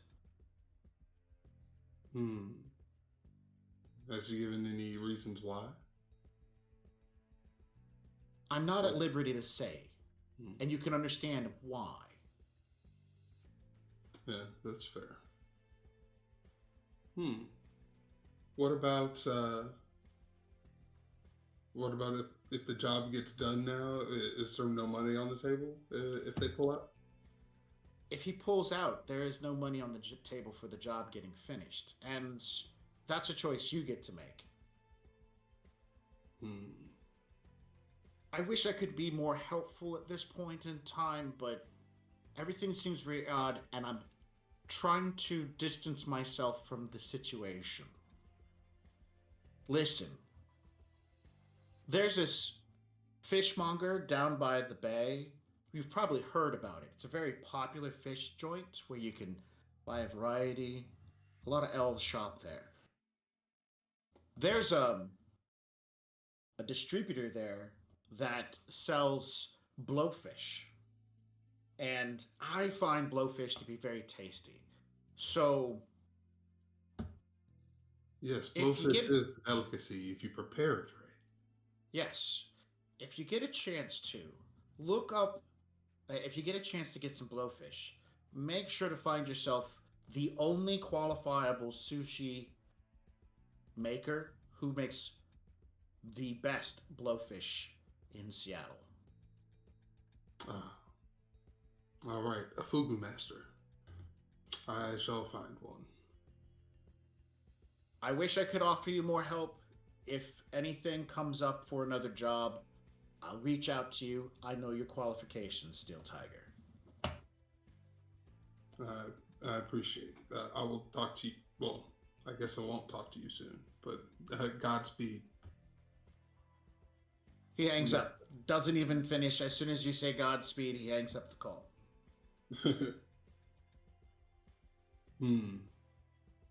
Time to go get some blowfish. All right.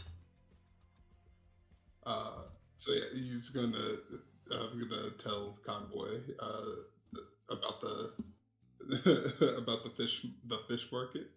Yep. Do you know what the fish market is called in Seattle? The big one? The one that everybody goes to? Yeah, that Pikes. Pikes Market. Oh, okay. Pikes. Right. Yeah. So, quick drive into downtown along the wharf. Oh, go ahead.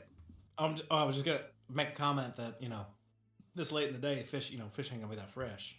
You gotta get there early if you want the good stuff. Yes, that is very true. This is true. So do you want to wait? I mean, Abuelita was frozen for 40 years. She seemed pretty fresh. I mean, I'm just saying, like, it seems like we have really good freezers in today's day. I don't know. Thawed meat and thawed fish ain't the same thing. Fair enough. Fair enough. Maybe it's best we come in the morning. Yeah, we can get and then maybe Techno Siren will be available. Oh, that sounds good. Okay. All right. For nightcap then until the morning. If you're headed out for a nightcap, that must mean it's about the time of day I'll be off of work. And I would have done the thing where I totally go home and I call you basically from my bike and I'm like, hey, strangers, what's going on? Oh, I see. You called at just the right time. I was going to see if everybody wanted to go, have a drink, have a little nightcap. Absolutely. Send me the coordinates to the spot. Let's go. Wait, you weren't here for any of the work and now you want to party? No, I'm just joking. Yeah, absolutely. Do you even know me? Hello? It's Friday night. Let's go. Hey, Convoy. Can we know you must know nearby. Well, what kind of vibe we looking for here? Because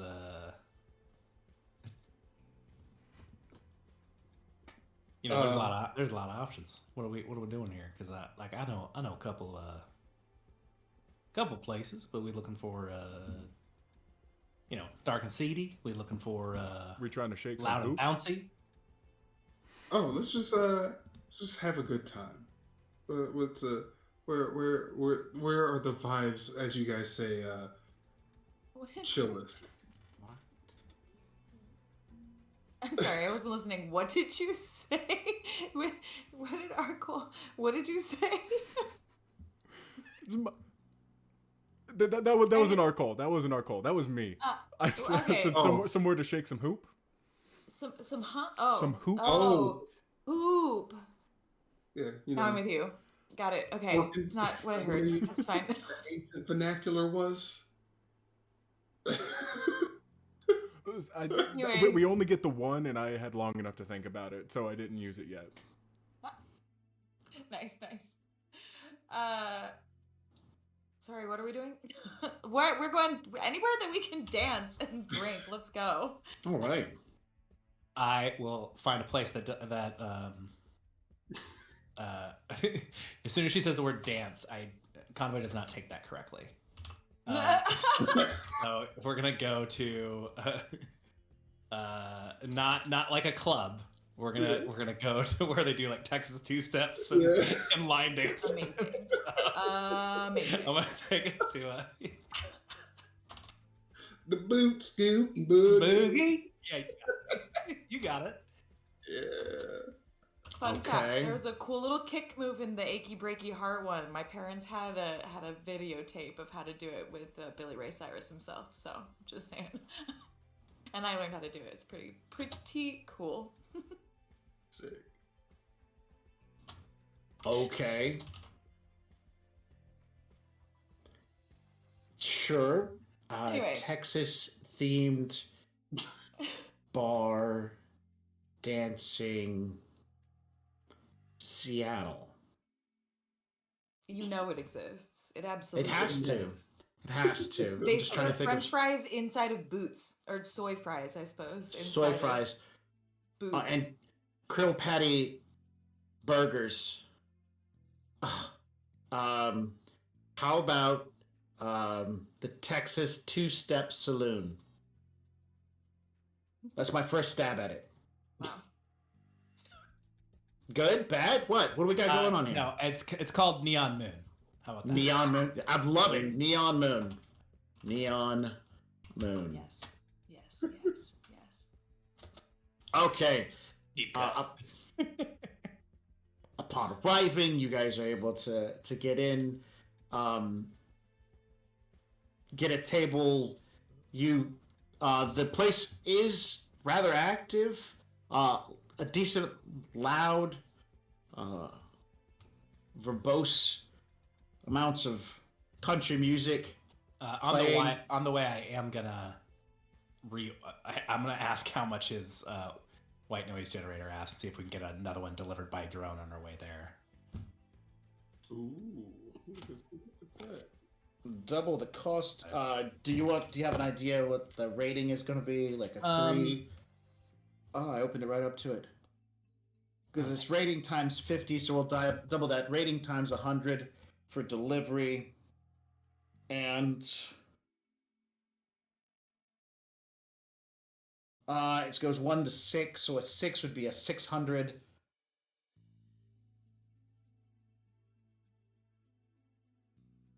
Well, we don't necessarily have to. I can probably send Goose to go get it and do a pickup. Sure. Save on cost. So you guys would have to reach out to one of your contacts that can buy and sell stuff because you want a black market, a chipped thing. So you got a fixer. Anybody got a fixer? Yeah, that's who you'd be reaching out to. Otherwise, you're going to be calling. Maybe the arms dealer might have one. So it'd be one of your contacts on your character sheet. That's how you're going to get a white noise generator. But you're going to be in a nightclub, so you're going to be in a club. There's going to be loud music. Fine, right? You could be fine. Okay, great. You're going to be fine. I'm overly sensitive, knowing that this heat is popping up so quick everywhere. Right. Also, Arcole can not Arcole, but you can turn your RCC on to jamming. If you remember correctly, you can jam signals too. So, yeah. You guys arrive at the Neon Moon, get a table, sit down, order some fries and some krill cakes, some soy fries and krill cakes, beers and mixed drinks and whatnot, and have an opportunity to kind of unwind as you're all together now and discuss things. And, do you want to make it clear that before we start taking things seriously, Technocyron would try to learn one of the dances? Okay. I just need everybody to know that. So anyway, for flavor's sake. I mean, Convoy will absolutely teach you how to dance. Awesome. Amazing. That's great. Okay, so then when we come back to sit down, and I steal fries from somebody's plate, I karate chop her hand as it comes towards my bridges. I asked you if you wanted fries. I didn't want a lot of fries. I just wanted some.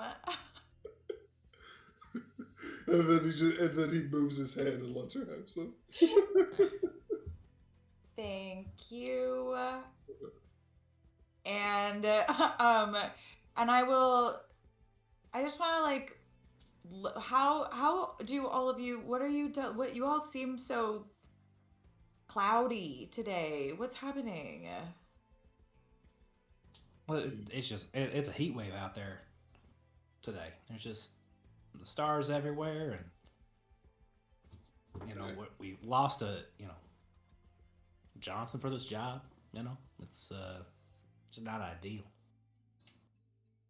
A lot of misfortune in a short amount of time. Oh, well, if there's no Johnson, you're probably not gonna do it then, right? Well, no, we still have your teacher there. She said that she would pay us quadruple. So there's still money to be had. Which Unless she was trying to get it from the Johnson, which I don't think she was. Nah, it's a lot of new yen though, for all of us. Is that the only reason? I mean, it would also be good to strike a blow against such a dickhead. I'm sorry, forgive my language. That's our one. It was a good one though. It was a good one. It's a good one. So, yeah, you didn't tell me very much about this job. What guy? Who is this person that you want to stick it to? I just feel like this is a really high stakes thing. We've just been having fun, like so much fun lately. Like, Oh, yeah. things could go bad, like really bad. Thus the party. He waves to the. This is our end of the world party. This is, I'm an dancing old is man. fun. Do you have a better idea? Yeah, you should have contacted me. But I don't think that that's what we're actually talking about here. Oh no, I just wanted to unwind. There was a lot of tension. I just wanted to drink and just chillax before we did something else that would most likely go wrong. He says as he looks down into his cup. Well, look, I mean, we're gonna be able to. I still think we can do this if we're careful and we put in the legwork. But And at that, after hearing the importance of legwork, he perks right back up. There's learning. well, we gotta. There's a. We've got to meet a contact, I believe, or there was a tip that we're going to go down to the fish market tomorrow if you'd like to join us. And we can tell you a little bit about this job and what we're doing, right? Yeah, there's just a lot at stake here, and I can't just, I don't know. You didn't even know to call me about a party. How do I know? You're just using. This is scary. To be honest. Yes, it is frightening. But isn't it fun? Well, but that was before we were gonna like fight an actual dragon and blow up the space elevator. What about all of the people that work there and all of the cool, like, that's like a cool thing that like we did. Like, that's like an awesome. Why do we want to do that? And I feel like everybody's just hiding from me what's actually happening. Even my teacher that I thought was my teacher for so long was like not who I thought she was. And like, I just feel like something is not adding up. And you would have never figured that out if you hadn't have ran with us. Well, that is true, but now you all are not telling me everything, and that makes me feel weird. I tried to get you in as soon as I could. You told me later, so things happened without you. We're just now trying to get back. You wanted to dance first. That's, I mean, like, it's not like anybody was keeping anything from you. Like, you can just. All right. He knows better. He knows better than to tell her to calm down. But he makes the hand gesture like he's about to. It's okay. It's all right, y'all. We're gonna cool the legumes, right? We're gonna cool the legumes, and Convoy will order 4 shots. And as the drinks are arriving, we're going to take a moment. We're going to take a break. We're going to be right back as we head to a commercial break. So don't forget, to drop hashtag RemPC in the chat for your chance to win a copy of Red's game Sea of War.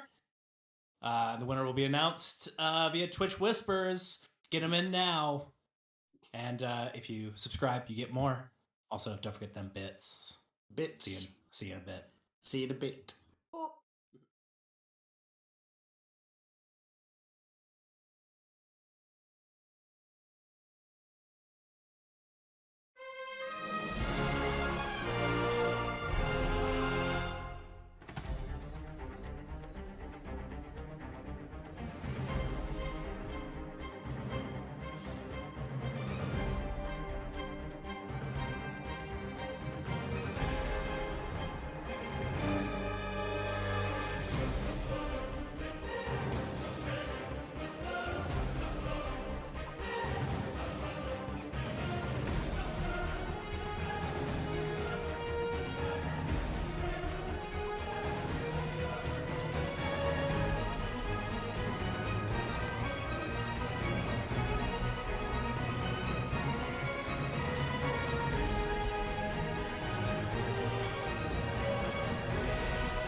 Can I just ask, what does a summoning tea kettle look like? Oh, a summoning tea kettle.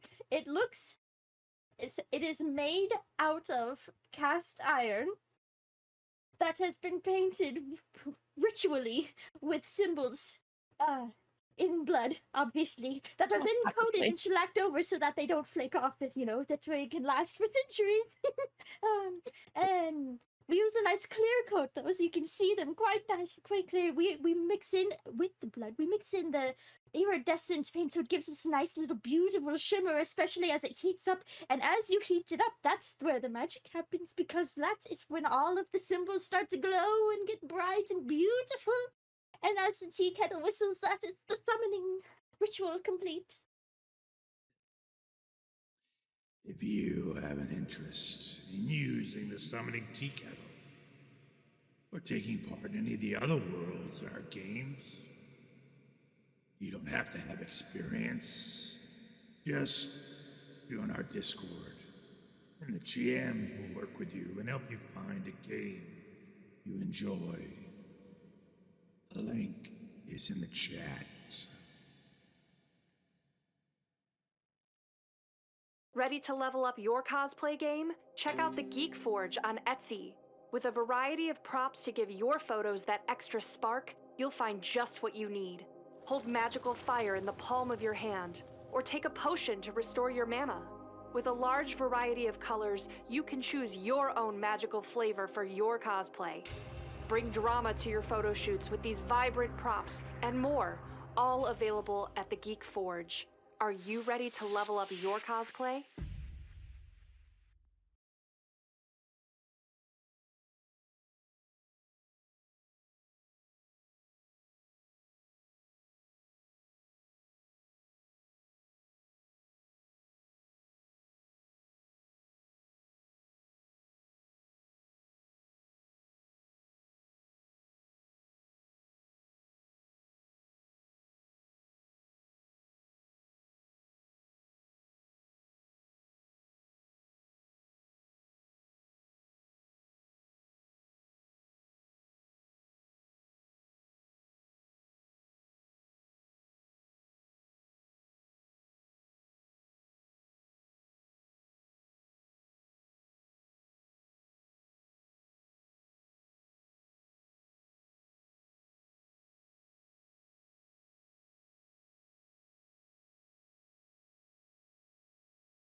Well, howdy there, everybody.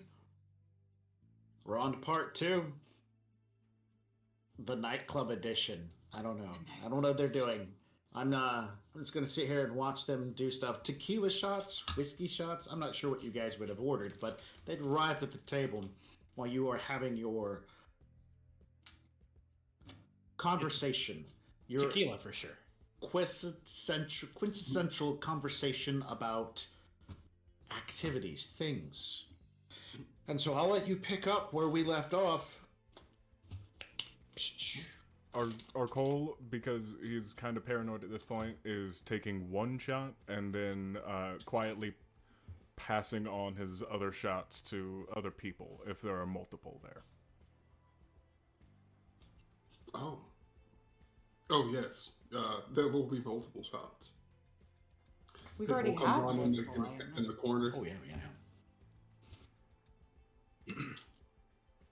All right. Let's get you. I mean, we take for granted that you're not up to speed on a lot of things. So, Do you have any specific questions? I mean, I guess you just said that you even just lost this Johnson that you were working for to blow up the elevator. You also found out that you might have to fight a dragon about it. And all I thought that we were doing was like, picking up some spell stuff. Also, what was that spell stuff for? What was that spell stuff for? Well, that was to pay off the Archangel. There was an angel. There was one, and you tried to hide that from me. We didn't know you as well at the time, and I in the state that I was in, I honestly didn't know who I could trust. Even that super kind bunny lady at the shop, I really didn't know. Poor Kiki. I hope you're taking good care of that sword. I think of her every time that I polish it, and I do polish it. Just like Steel Tiger taught me in our lessons. That sounded crazy. But yeah.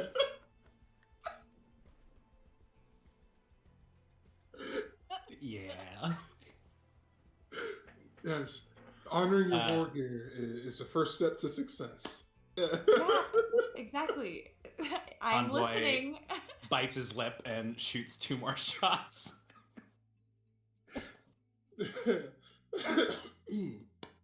Well, look, we also know that we weren't sure if we could trust you. Finding a mage is real difficult, and then when you run long enough, I mean, I'm guessing you're relatively new to running, right? Yeah. So you tend to pick up a few enemies here and there. And it is common practice to investigate the people you work with. Okay, well, do you trust me now, though? I do now, yeah. Okay.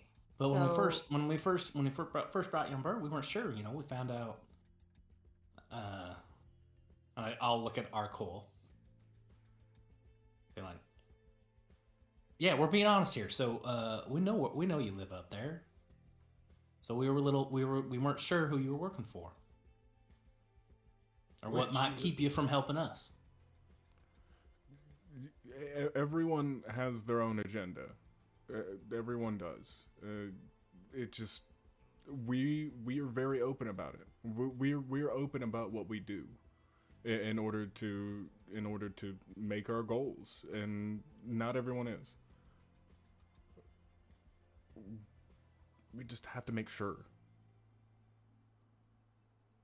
I'm sorry if you felt deceived. That was not our intention. And let me tell you, I understand you're worried about the folks, working on the elevator, and I get that. I mean, we're lucky it's in the warehouse, the industrial area, so it's not going to be civilians hanging out in their homes that are going to get hurt. And I'm sure we can probably set an emergency evacuation, set that signal off. The Help the minimize old-fashioned pull casualties. the fire alarm. Yeah. That works every time, right? Well, unless Horizon is, doesn't have put fire alarms on it. It's not like they got to worry much about safety regulations. Well, fair enough. I guess OSHA was the first thing to go. Mm-hmm.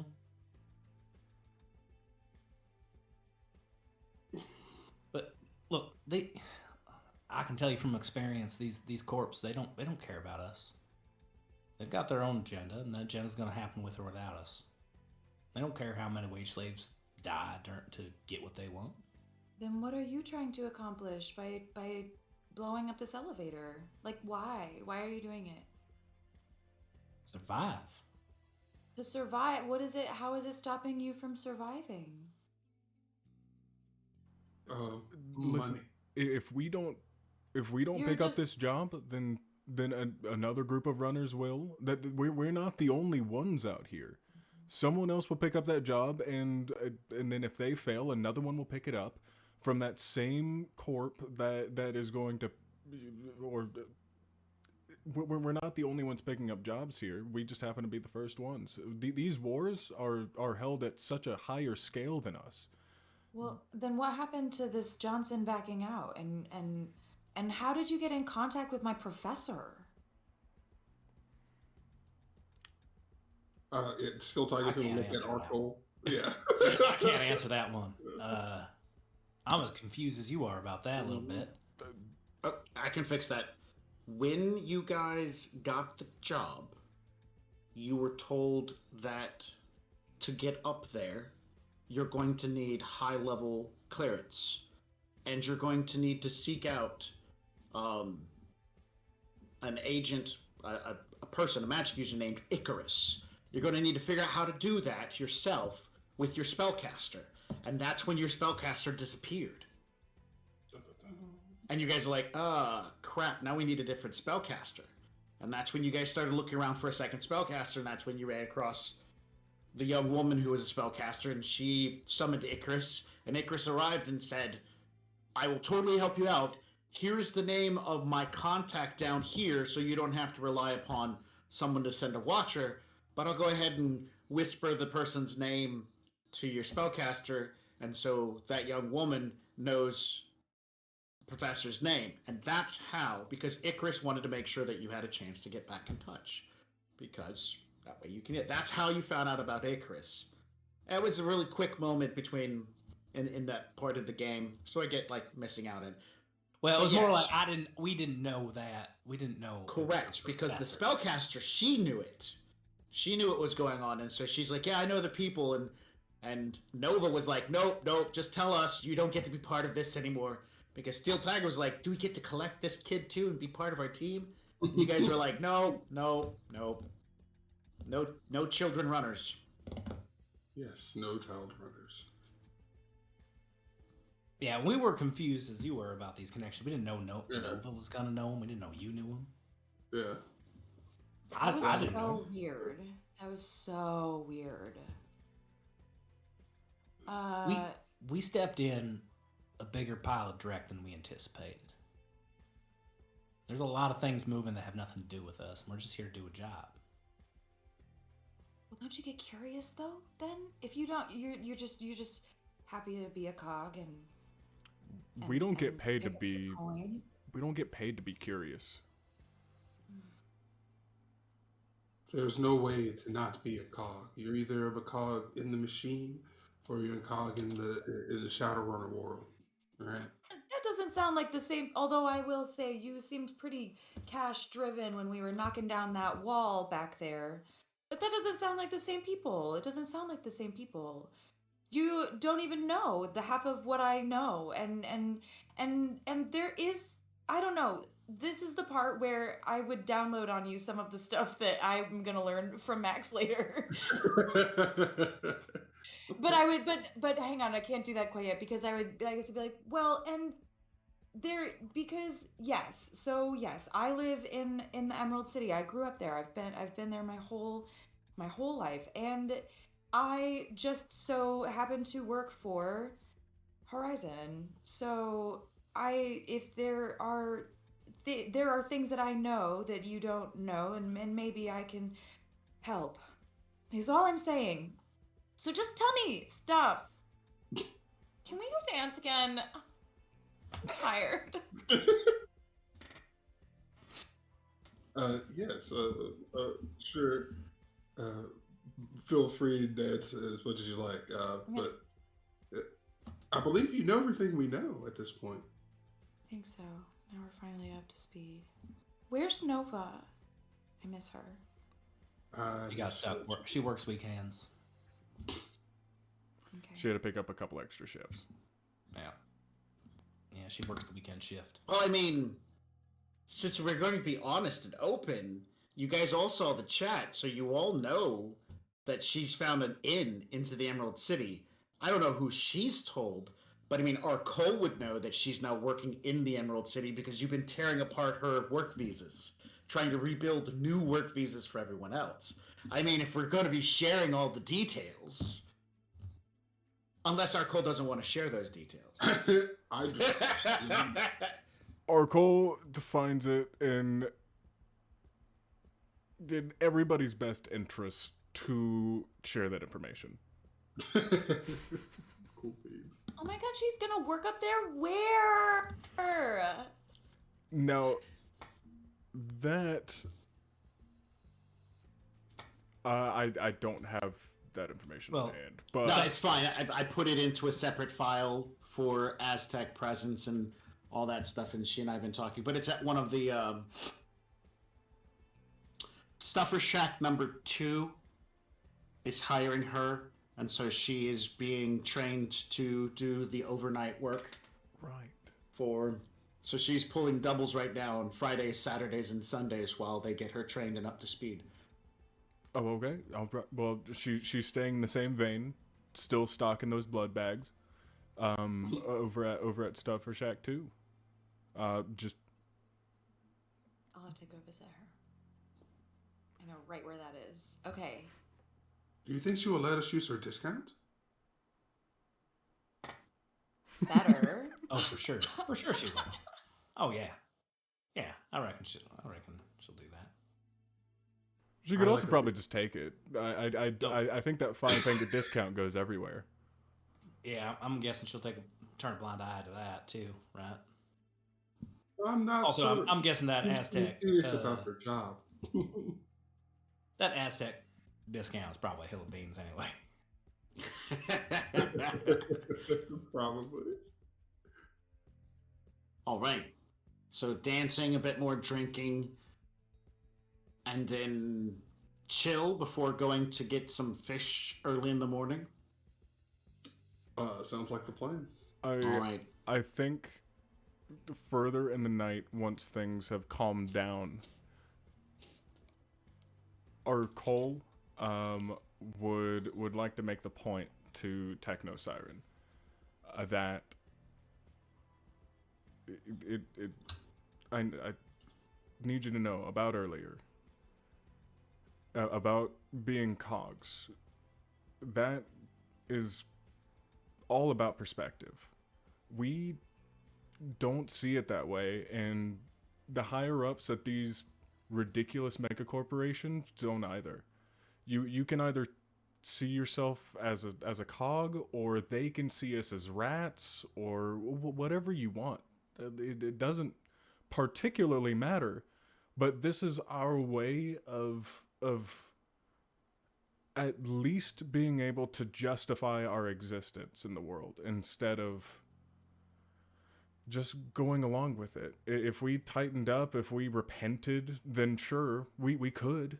Like, we probably could live pretty, straight wage slave lives. It just, we don't want to. And we don't see ourselves as cogs. We're being hired, but we choose. We make that decision. And I just want you to... I understand anything that you're trying to do. And it just... That's how we see it. I would put my hand on your face because I'm a little drunk at this point, and I would say, finally, some honesty. And that's a cog I can fight for. Ah, that's so good.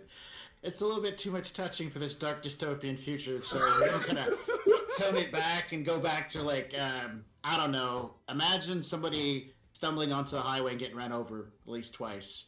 There we go. Now it's gone all dark again. Yeah. We're back that to the person had grunge. no health and exactly. No, that person had no health care. There we go. All right. So the morning will come. I'm assuming you guys find a place to stay, either in downtown or head back to Steel Tiger's place. Make perception checks, both matrix-wise and regular and astral, to kind of like give a watch, especially going into the Lone Star territory, because beforehand there was a concern about activity. I would certainly reach out to my buddy Billy Bob Bunsen. How much do you want to spend? Money-wise, how much nuyen you want to give him to have him spell out an answer? I don't know how much. 200 new yen, 500 Okay. new yen. What 200 nuyen, and what's the question? What's got the B in Lone Star's bonnet? Why is everything ticking up? And he will answer you. To be honest, I'm not really sure. All I know is that there was a big push for everybody pulling double shifts and double duty and double watch and getting all the drones out and running around. Somebody high up started talking about something. Not really sure exactly what, but it came down pretty quickly. Everybody's got to start pulling doubles. My friend over at Kagami, they got the same kind of notification, but from what I understand, they didn't do diddly about it. They didn't care. Hooper is saying jumped the gun and started like doubling down on security. Knight Errant didn't, and no one's saying exactly why or what we're supposed to be looking for. We're supposed to be looking for something out of the ordinary. And man, like, it has been one hell of a night. I don't know what to tell you other than I'm drecking tired. I'm drecking tired because I've been at this way too long, and I still don't know what we're looking for. But we're running everybody's plates. We're doing a scan on everybody's IDs. As soon as I find out something, I'll let you know. All right. Thanks, Billy Bob. And by the way, 200 nuyen was more than enough. He spills the beans. He doesn't know. But he does let you know that other security corporations in the area have been given the same kind of like ramp up your looking kind of scenario. Hey, that's still good info. Yep. Early morning comes. You guys are hanging out. First person responds is where you guys were at. You were hanging out where? My place. Tea shop. Got it. You're getting up early, refreshed, whatever that you're doing. Arcole, you still need to finish those extended dice rolls for getting those visas ready. But you've got all of them broken, so now it's just a copy and paste kind of scenario. But you're getting them done. Work visas for everybody. So that's probably what you were doing with the majority of your night while still hitting the jazzerciser kind of stuff going on. The early morning starts coming up, the rain stops outside, and it's about time to hit the road and start heading toward downtown because Pike's Place opens, bam, before the sun even comes up. Those boats are coming in through the channel, the canal. By the way, so if you didn't already know, the bay is mostly gone. The last of the bay still butts up to where Pike's Place is at, but the majority of the northern side of the bay is gone. That's where Bay City is at now. That whole area it's a long story, but global warming took place and the bay started to empty. And to keep the bay where it was at, they put dams and shored up things on either side. And so the bay still exists, fishing can still happen. Anyways, you get the idea. So Pike's Place still does what it does. Fish. Is there still a lot of fish? Yeah, there's a decent amount, but it costs a hell of a lot more. So where beforehand you might be dropping 100 nuyen on several pounds of cod or something, Now you're going to be dropping thousands of new yen on cod. Krill farming is still big business because the vert farms down in Bay City have krill bays as one of their big sources. They also have catfish, but catfish is more expensive as it's part of the whole agro pesco vert farms. Anywho, those are a bunch of high-tech mumbo jumbo. But when you guys arrive at Pike's Place at about, I don't know, 4, 5, 6 a.m.? 6 a.m.? Earlier. 4 a.m.? Feel the good stuff. Yeah. 4 a.m., you are not alone. There are lots of cars, lots of trucks, and lots of people, and a decent amount of guns. Armed individuals walking around, escorting their fish purchases to storage vehicles. It is big money transporting this fish all over the place. Decent amount of security pay as well. Not something that I imagine the rest of you would have known about, but when you arrive, the gentleman at the gate asked how you can help him, because like the whole area of Pike's Place is pretty much quarantined off and let only certain people in. And you tell him you're here to buy blowfish. He's like, oh yeah, sure, park right over there. The boat just got in. They probably have some, but you're going to want to hustle because it might not stay that long. Like the amount of like, as soon as you tell him the prized possession of what you're going to buy, he's super excited. He goes ahead and sends over an icon that brings up the purchasing price, and blowfish for 1 ounce of blowfish is 2,000 new yen.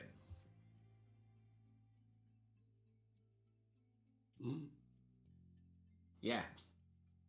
You can make maybe a roll off of that, maybe 2 if you kind of stretch it out. That's a lot of money for some food. So you park Mama Bear, and I'm assuming everybody gets out for this event.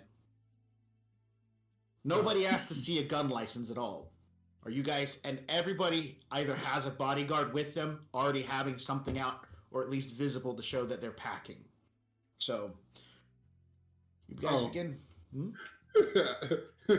Everybody's just walking around open carry? Yeah, at a fish market at 4 o'clock in the morning. Part of me was just like, I just walk in, just like, but no, like the mask, just everything just open. Does it seem commonplace at all for people to be hiding their face? What'd you say? No, nobody's hiding their face here. Okay. Then okay.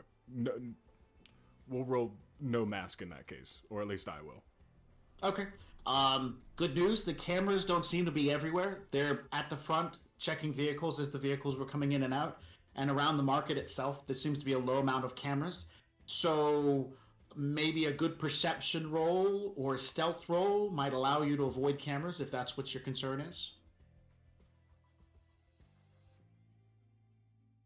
I will absolutely do that. Could I roll Matrix Perception instead to like read what the cameras are seeing, what angle they're at, all of that? Yes. Okay. Yes, you can.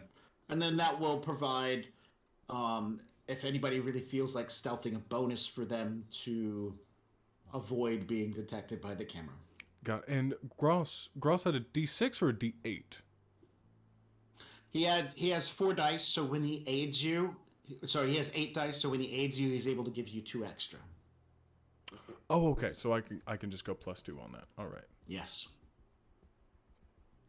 2.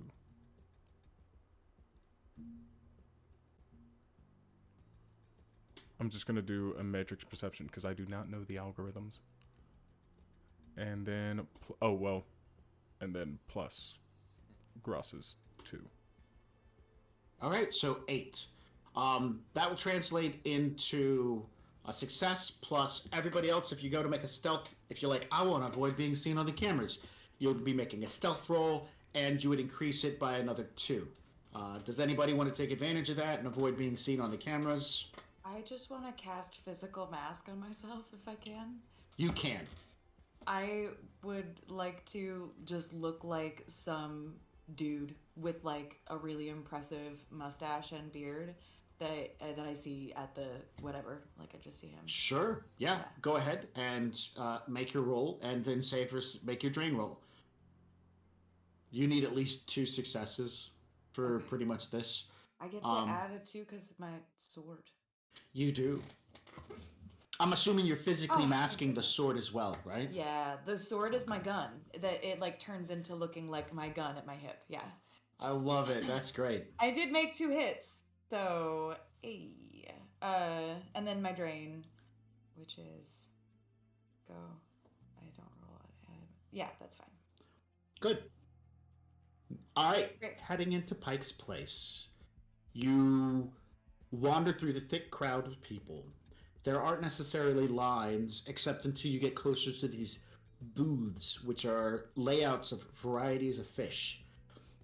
For the most of what your life and existence in the last few months, years, or whatever it happens to be, this is the largest amount of fresh meat that you've seen in one place.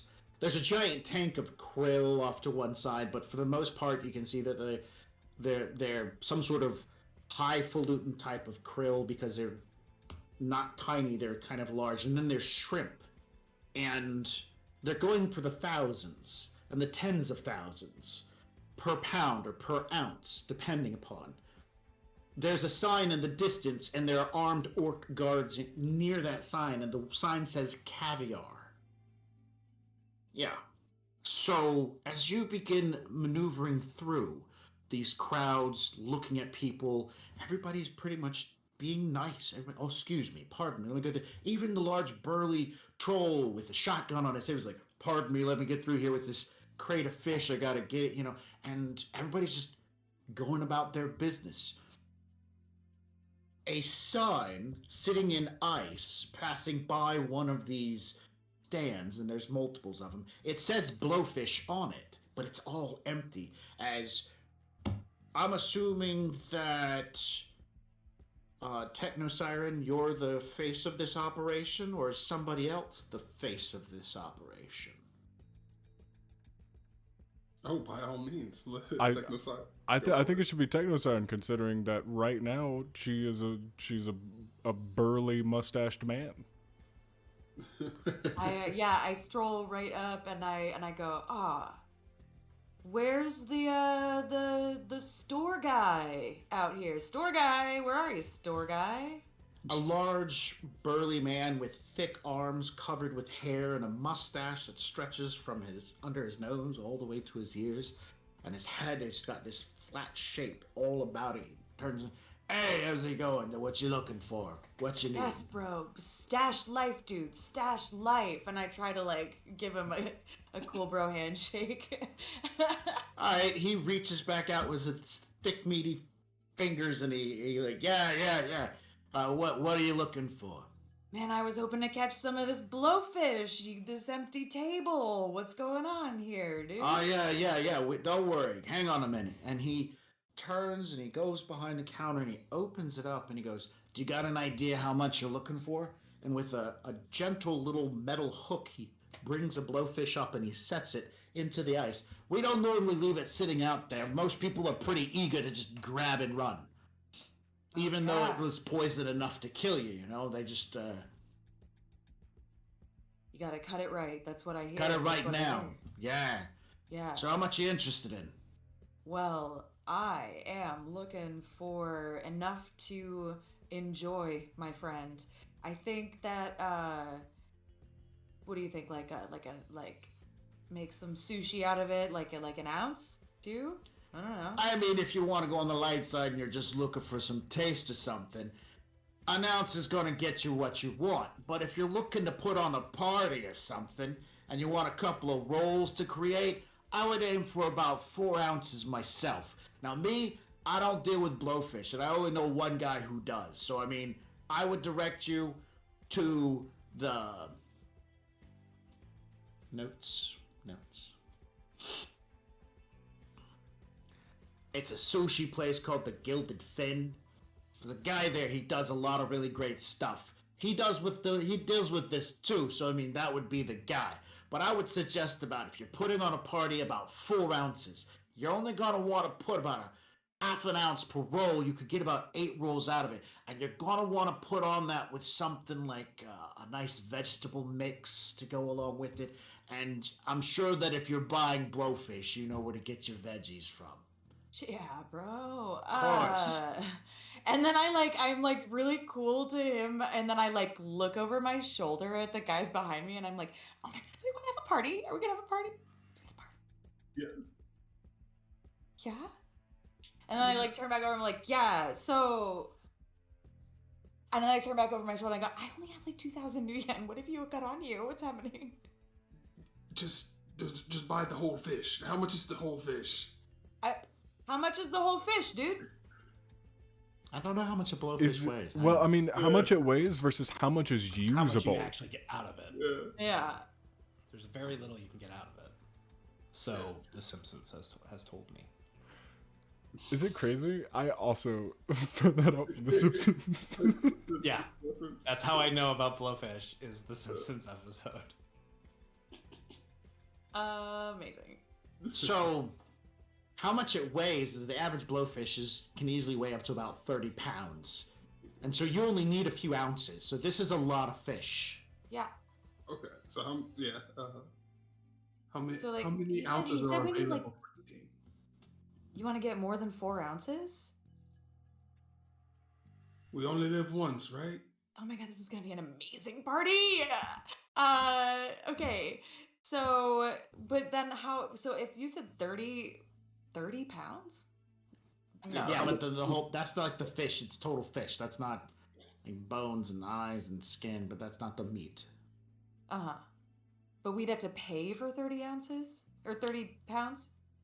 No. If you want the whole thing, he's just gonna butcher it right here. Okay. We'll pick out a number. I'll say like the whole thing butchered is gonna cost about 10,000. Okay. How's that? Yeah, sound? I just don't have that much new yen on me. You don't, but the man standing next to you does. I do. I will purchase the fish. All right. So as soon as that crid stick comes out, the guy grabs a piece of wood, slides it over, grabs the blowfish, and just chop, pulls out some brown paper, and with skill, he deftly removes parts of the blowfish, pushes the body back to one side, wraps it up, tapes it, puts a mark onto it, takes your cred stick, runs it by his comm link, ching, 10k, disappears as he hands you over 10 ounces of blowfish. I appreciate it. Earlier you were talking about there was only one guy you would trust to prepare it. Oh yeah. Trying to see if we can find his name real quick. Boop, boop, boop. Yeah, it's a sushi master at the Gilded Fin. Great guy. At the Gilded Fin, you said. And what was your name, my ass? So I could let him know who sent us his way. He looks to you. Oh, I don't have a name. I don't have a name, and nobody else down here does. Understood. Well, then I hope you have a wonderful day, sir. With the fish. All right. Oh my god, who are we inviting to this party? I still look like a big dude and I'm doing this. Who's it coming to the party? First we need to go visit the sushi master. I think it's just gonna be us, right? Do you really want to share it with anybody else? I would with Kiki if I could, but anyway. Oh, I mean... She's so far away, she can't come. Okay. It's scary over there. It's like scary. Listen, she probably already heard us talking about the party. If she wanted to be here, she would. That's actually probably pretty true. And scary at the same time. Also The scary. Gilded Fin is probably about 4 or 5 dozen blocks away into downtown, and not a hard drive either. This early in the morning, it is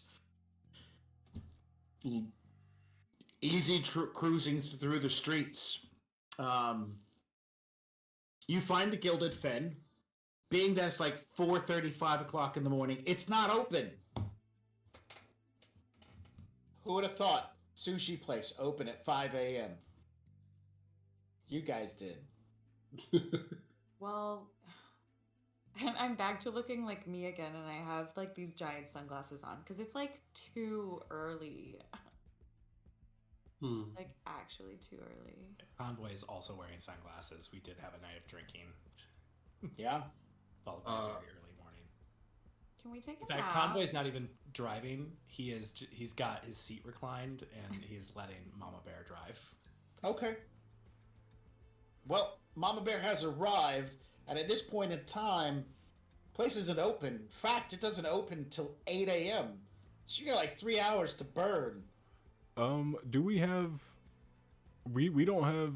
Does Mama Bear come equipped with an ice box or a fridge or anything that can keep this fish semi-safe? Because we're already kind of playing with fire. I know where there's a nice refrigerated truck.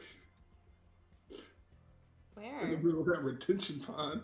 But yeah, no, we can just take it back. I'm sure you could pass by a stuffer shack, grab a styrofoam cooler, and throw some ice packs into it. Drop about 100 new yen and have a setup that's going to be just fine to keep your 10 ounces of blowfish nice and chilled. So let's just hit the fast forward button. 8 a.m. rolls around. You guys have had a chance to either crash out or keep vegging out, hitting the no-dos and the long hauls and cranking out some work visas. When 8 comes, the sign outside changes from being dim to going open, open, and then a little fish swims by. Open. I didn't even see anybody go in. That's weird. Nope. Nobody went in. And it's a nice little decor. It's got like a red face to the building, couple of windows, like 3 or 4 windows down, and only one little door that walks in. And it definitely looks like a little hole-in-the-wall place. Did they live there? It's multiple stories, and this is in the downtown area, so I mean, good possibility. Bars over the windows, clean streets. Couple of delivery drones. Bars over the windows. Couple of drones passing by, delivery drones.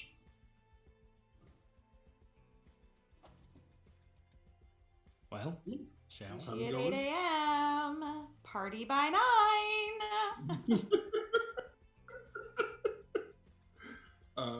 So I would grab the cooler and then head up to the shop.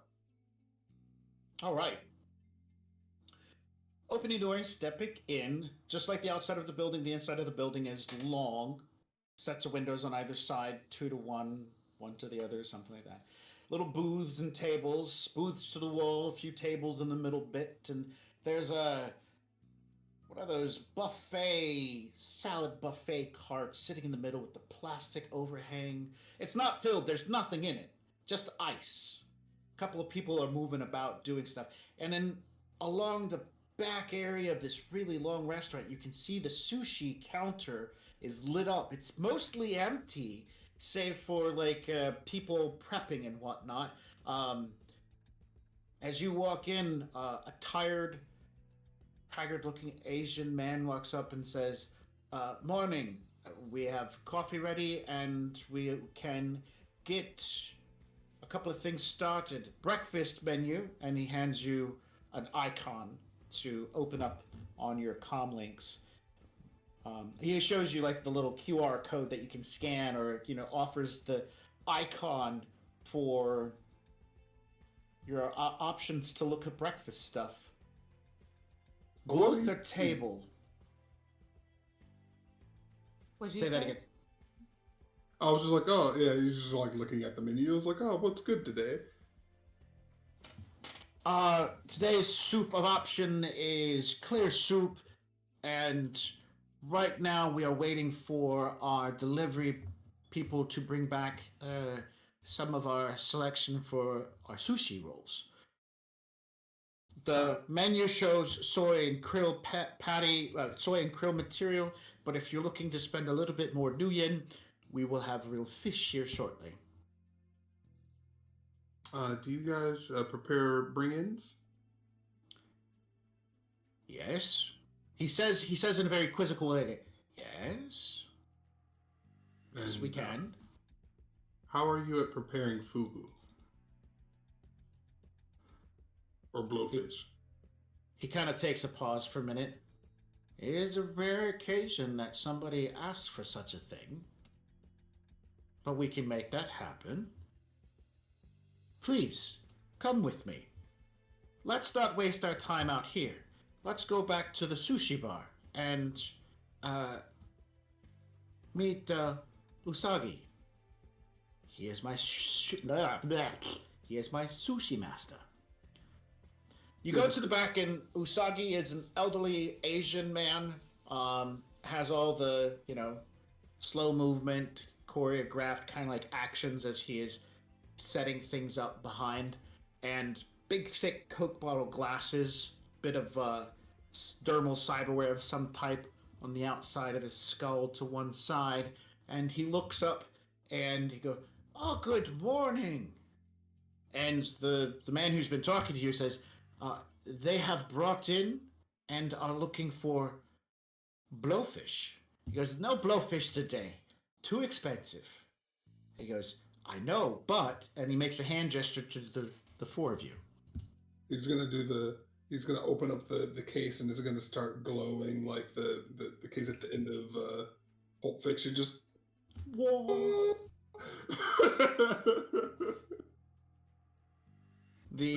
We have brought some around. The old man gives a nod. Ah, yes, and he reaches up to above the plexiglass to retrieve. He takes it and he sets it down and goes, here, and he pulls out rolled up pieces of paper and says, "Look over the ingredients. My suggestions are at the top. Go have a seat. Have some sake, coffee, ocha. I will work. Just put it onto Matrix, and I will let you know. And everything else will be taken care of. But I'm going to keep at least 1 ounce for myself. Is that okay?" But of course. He nods. As you are paying attention to a bunch of stuff, the man who's been trying to sit you has disappeared, and now there's a woman there, and she's helping you sit down, and she's taking your orders of water, sake, ocha, coffee, whatever it is that you're looking for. And as you guys are getting organized, and he's got the rice going, and he's back there, he's doing his magic and whatnot, the manager, the man who is trying to sit you, comes walking back out, and he holds the curtain back. And from behind in the back room, your Johnson comes walking out. Dun, dun, dun. And he gives you a nod from a distance. He starts walking towards your table. "Morning, Still Tiger. Good to see you." "Good morning. Here, have a seat." "Of course." And we're going to take a break, go to our 10-minute, and we'll come back, and it'll give us a chance to kind of start closing the door on what the hell's going on with the job. Dun, dun, dun. All right, Gen Con glitchers. That's what I'm calling you now. I've decided. Let you know. Don't forget to drop a hashtag RemPC in the chat for your chance to win a copy of Sea of War. You can get extra additional entries if you subscribe to Gen Con TV. And don't forget that for every 100 bits you donate, you get another entry. And don't forget, you can give those bits to us so we don't die. Check your bits, and we'll see you in a bit.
Can I just ask, what does a summoning tea kettle look like? Oh, a summoning tea kettle. It is made out of cast iron that has been painted ritually with symbols in blood, obviously, that are then coated and shellacked over so that they don't flake off, that way it can last for centuries. And we use a nice clear coat though, so you can see them quite nice, quite clear. We mix in with the blood, we mix in the iridescent paint, so it gives us a nice little beautiful shimmer, especially as it heats up. And as you heat it up, that's where the magic happens, because that is when all of the symbols start to glow and get bright and beautiful. And as the tea kettle whistles, that is the summoning ritual complete.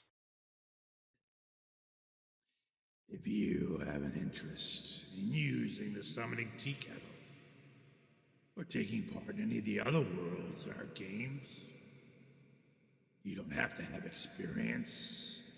Just join our Discord, and the GMs will work with you and help you find a game you enjoy. The link is in the chat.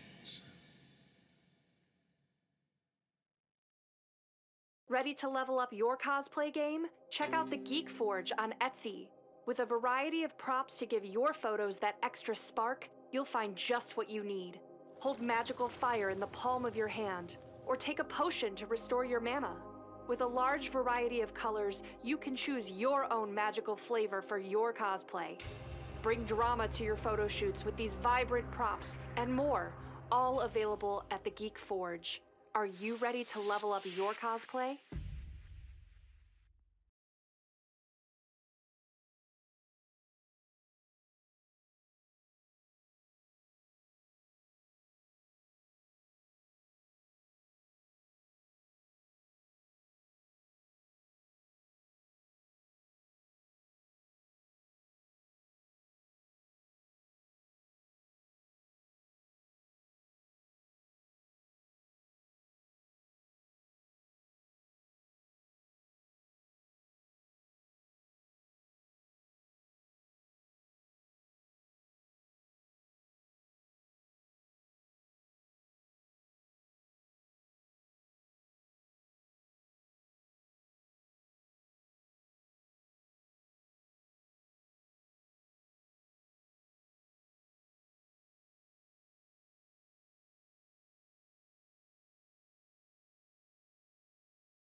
like 92 times.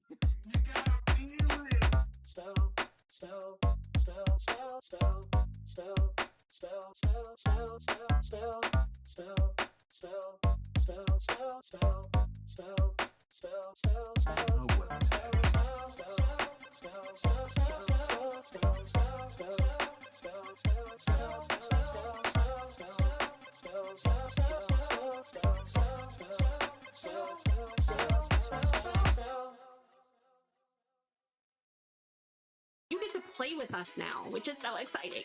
So with channel points, bits, and subscribes, you can give rewards to the player of your choice. So how to do that is, no, not Bob.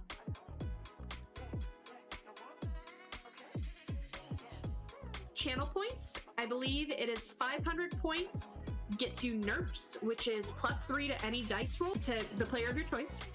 For 1,000 channel points, you can do a point of edge to any player. And for 2,500 channel points, you can do 4 edge to the player of your choice. Now for bits, for 100 bits, that's $1, you can do the NERPs. For 200 bits, that's $2, you can do the point of edge. Or for 500 bits, that's $5, get 4 edge to give to the player of your choice. And finally, again, the subs, if you subscribe, you can give 4 edge to any player.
Hey everybody, welcome back. We're just gonna start. Like whatever, there's a description. You guys should be paying attention at this point in time. I can't afford to keep doing the recap. Catch up! Hit the rewind button, go back. Anywho. Is there a rewind button? I don't know. I rarely get a chance to watch my own stuff. That's a lie. I do watch my own stuff and then I cry when I go like, I made a mistake. What? No tears in That's football. not true. Max never makes mistakes. Oh. He just makes adjustments. Somebody's looking to garner an edge since they're, I know, right? So the Johnson walks out, he greets you, he has a seat, and there's no bodyguards. The two gigantic orcs that you've seen him with aren't here, so he seems at least safe in this environment. Enough to approach and sit at the table with you guys. I recognize all about him, and he points toward Techno Siren. Oh, I don't look like the dude anymore. Oh, I don't remember you saying that you dropped That's the okay. physical mask. I Okay. did. Cool. I dropped it. Okay. Yeah. Then he wouldn't have said that.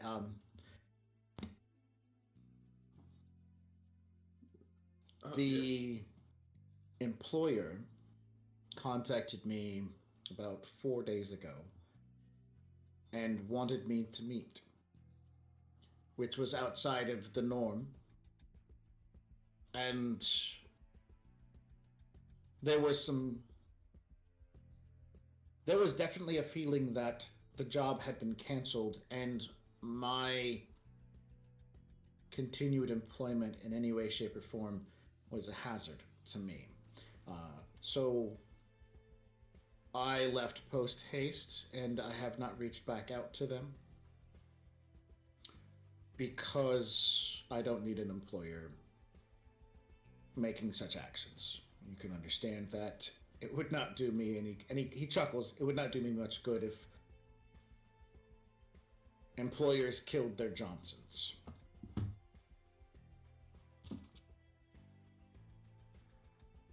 Yeah, I'm definitely pro not killing our Johnsons. I'm not sure what changed, but I did do some looking around. Apparently, and this is between us, there is no devices in here, and there is a decent quality of white noise being generated, so recording devices aren't going to get a good description on this. The Johnson made some sort of action with a dragon. Sorry, he says, that's the wrong words. He goes, the employer made some sort of actions with a dragon that I have found through some preliminary investigation. The dragon goes by the name of Vetar Ross. Max is butchering the name now. Vetraros. Yeah.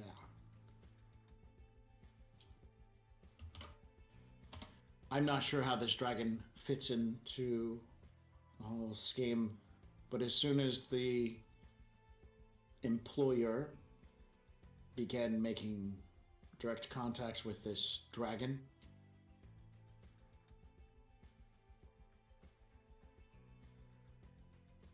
that's when things changed. I found more details out, but I'm assuming that you have questions.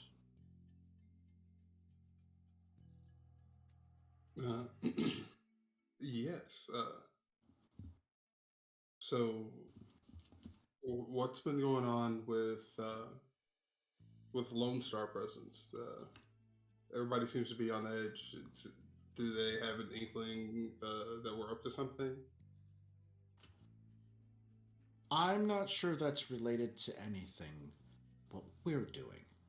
At least I'm not 100% sure. Are you aware of the Allurans? They recently began pulling out of the city. There was a broadcast last night. 1 second. He plays with his comm, and in AR, as well as on his comm, a broadcast starts playing, a news agency. Hi, this is Kessler of Channel 7. We've got some interesting news taking place. Something, blah, blah, blah. And our visiting neighbors from the nearby solar system who have been, so-and-so. And he starts talking about the aliens. Now, for the majority of this game, and the majority of your lives, you have never, 0%, ran across a single one of these Allurans. That's a name that's been given to them. That's not necessarily what they call themselves, but that's the name they are given by the people to kind of describe, because they just basically look like slightly taller humans with off-colored skin. And majority of times, they're very attractive or alluring. Well, anyways, the guy in the broadcast continues to talk about how they just started packing their shit up sometime last night. People started, these Allurans, these aliens, started all going back to that ship, like booking flights and packing bags. Not just 1 or 2 or 3, but hundreds. In Seattle, Washington, Chicago, and a variety of other different places.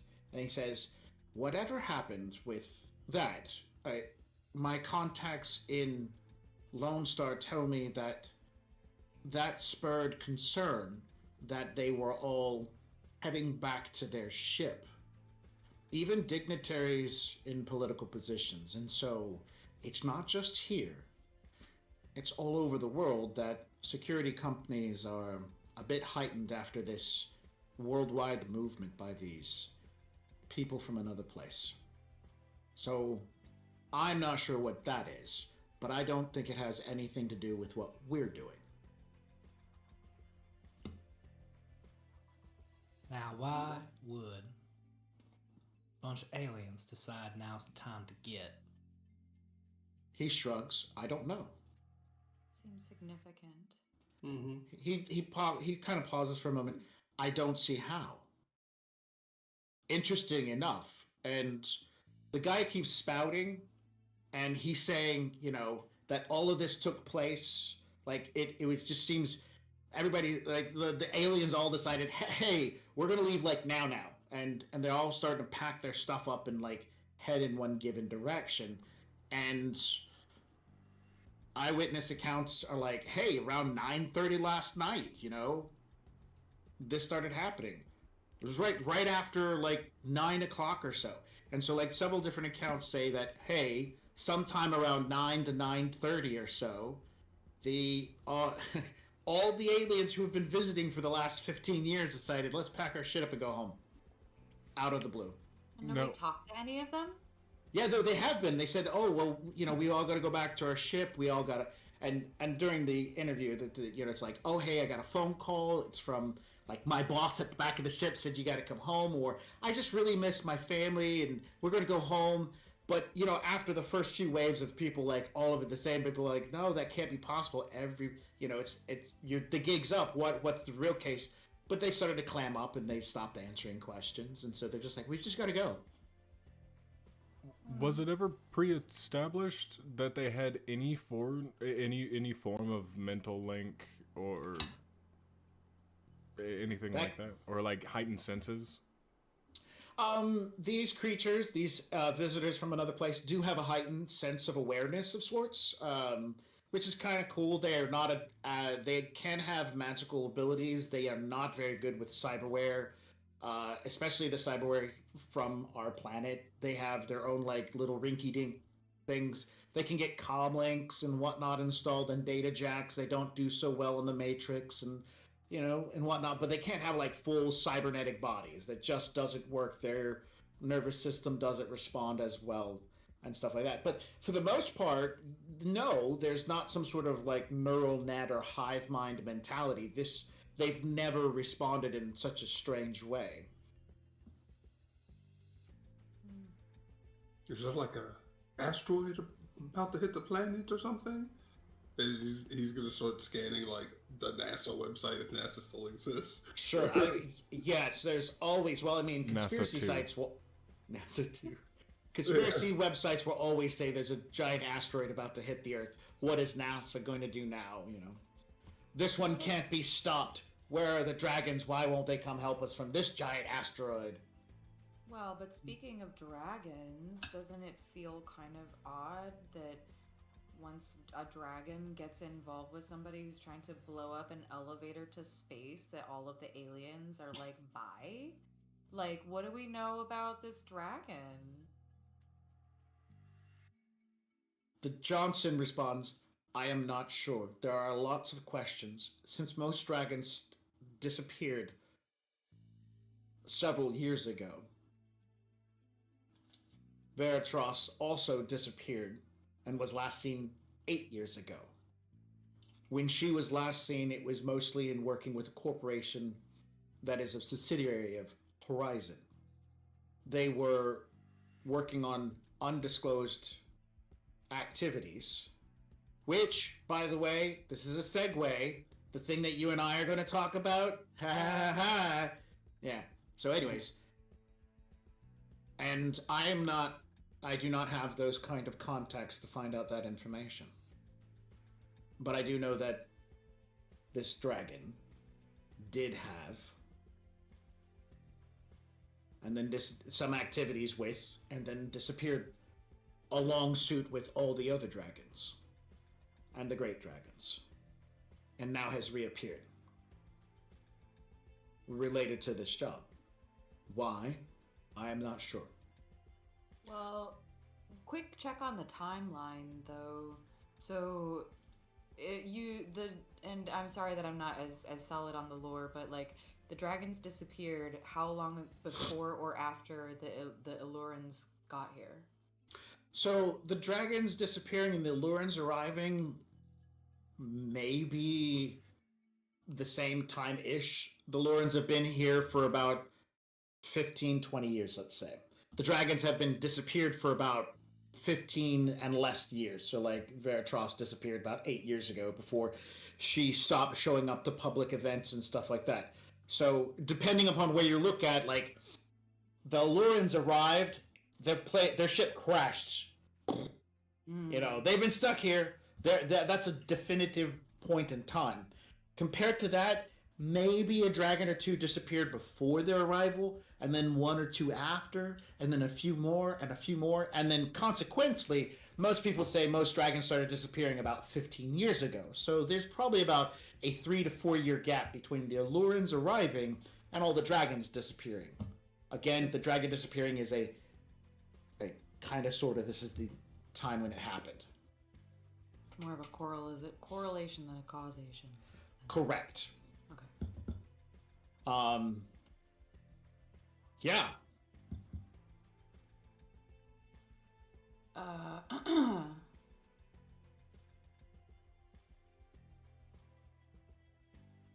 Well, we'd only know if we had talked to them, and I don't know any Allurans. Did you all ever meet any?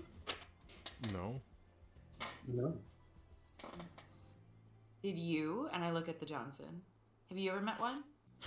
I was in the airport when one passed me by, and I will have to admit they are, as described, attractive and definitely attention-grabbing.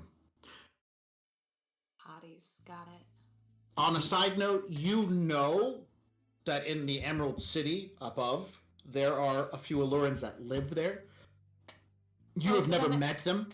You've never met them, but you know that you lived in an area nearby them. That doesn't mean you can't figure out where that is.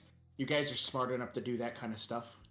So wait, this report that we watched, they said that it was coming from all over.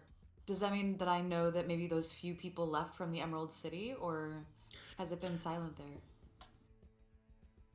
You wouldn't know that unless you have a contact that would know them, or you have the opportunity to go digging around in data files and stuff like that once you get behind the firewall, which would be something our Cole could do once he gets up to the Emerald City. Okay. Well, then, anyway, I mean, if it's not related to this, then why are they being such bullies about these people leaving? They just want to go home. That's weird. He shrugs. He says, but that seems to be the reason that security is heightened. And it's not just here. It's everywhere. Which makes it worse for what we're doing. If, and he looks to Steel Tiger, we're still going forward. That is my plan, unless there are any objections. He looks towards Technosire. I'm with you. Let's go. Yeah, I still plan on. We still plan on doing the job. It looks like. Were you still able to come across explosives? I am, and that was to be provided by Yokomi. I know the location where they're at. I do not know if I'll still easily have access to those explosives. It might require a little extra work to get a hold of them. I'm assuming that you either have decided to hood this one out, or someone else is picking up the tab. If you're hooding this one out, then I'll give you the directions to where the explosive's at and you can resolve it yourself. If someone else is picking up the tab, I'm sure I can make efforts to pick it up myself. Otherwise, I'll still send the information over to you and you can swing by and pick up the package. Yeah, well, either way, yeah, we need the address, correct? Mm-hmm. He gives a nod.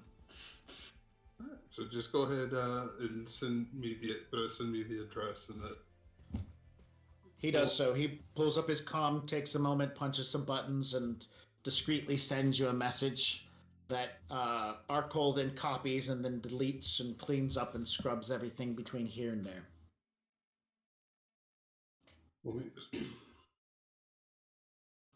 In that, you'll have an address and what is currently the passcode for the Maglunks. I don't know how long it's going to be good for. I don't know if Yokomi has the ability to change any of that information. You'll have to make that choice. I appreciate this. I'm no longer part of this. I'm no longer getting paid. But at the same time, I feel like I should be doing some hooding.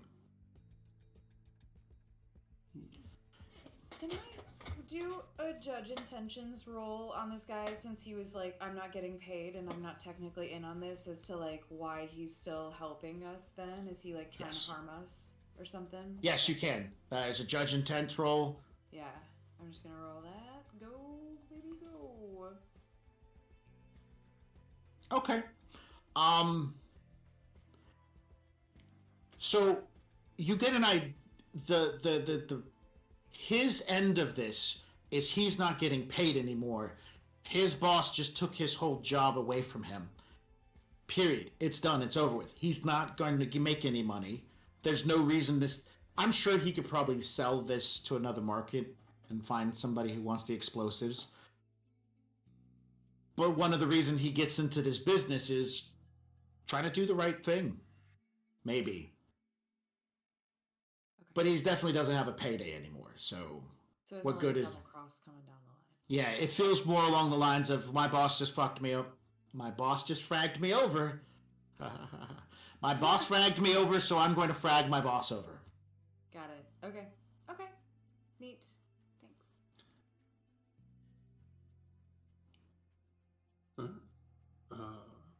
Was there anything else we needed? Are you going to come to our party later? This morning, we're partying at 9 right here, and I've got like this bottle of plum wine that I ordered. I sit out on the table. Yes, I can stay, and if you do not if you enjoy my company, I will definitely stay. We got this really nice blowfish. So I heard. This is a dangerous delicacy. I will.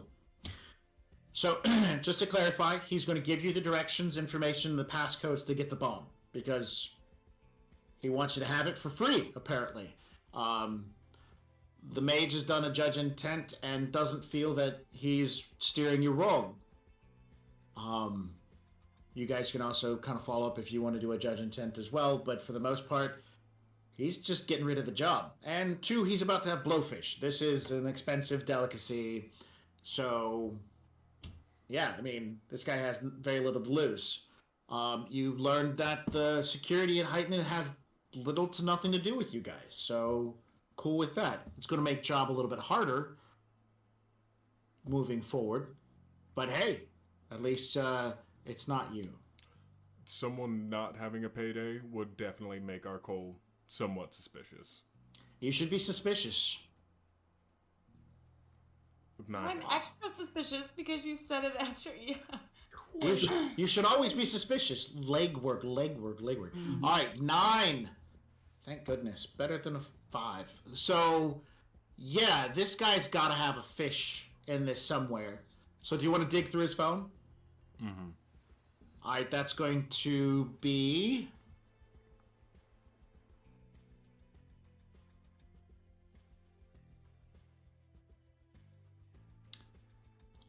start off with a probe.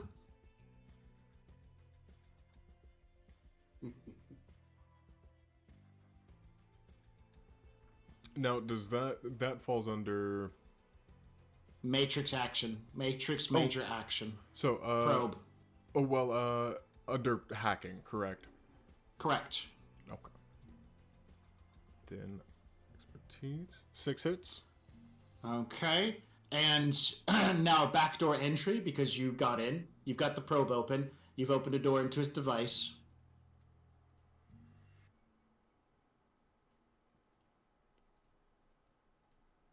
Nine hits. Okay, I'm going to roll for his firewall and his phone is only a 4, so that's going to be 8, so it could buy 4 because it's just a device. It's not actively defending. Yeah, you're in. Not only did he not get paid, he was not expecting to see payment until you guys had secured access to Emerald City. Part of the deal was him making sure you got onto Emerald City, got the job started. That's when he would see his first paycheck. So he, knowing Yakomi, was literally waiting for you guys to get onto Emerald City so that he even saw anything. And he was supposed to be paid $5,000 just for you guys getting onto Emerald City. So he was waiting for his first payday, and it never came. Also, he just recently got finished moving some stocks and whatnot around, and a lot of them had to kind of like association with Horizon, and so he's pulling out money out of the Horizon company and moving his money elsewhere. Other than that, that's all you got. The guy just basically got hosed over, and yeah.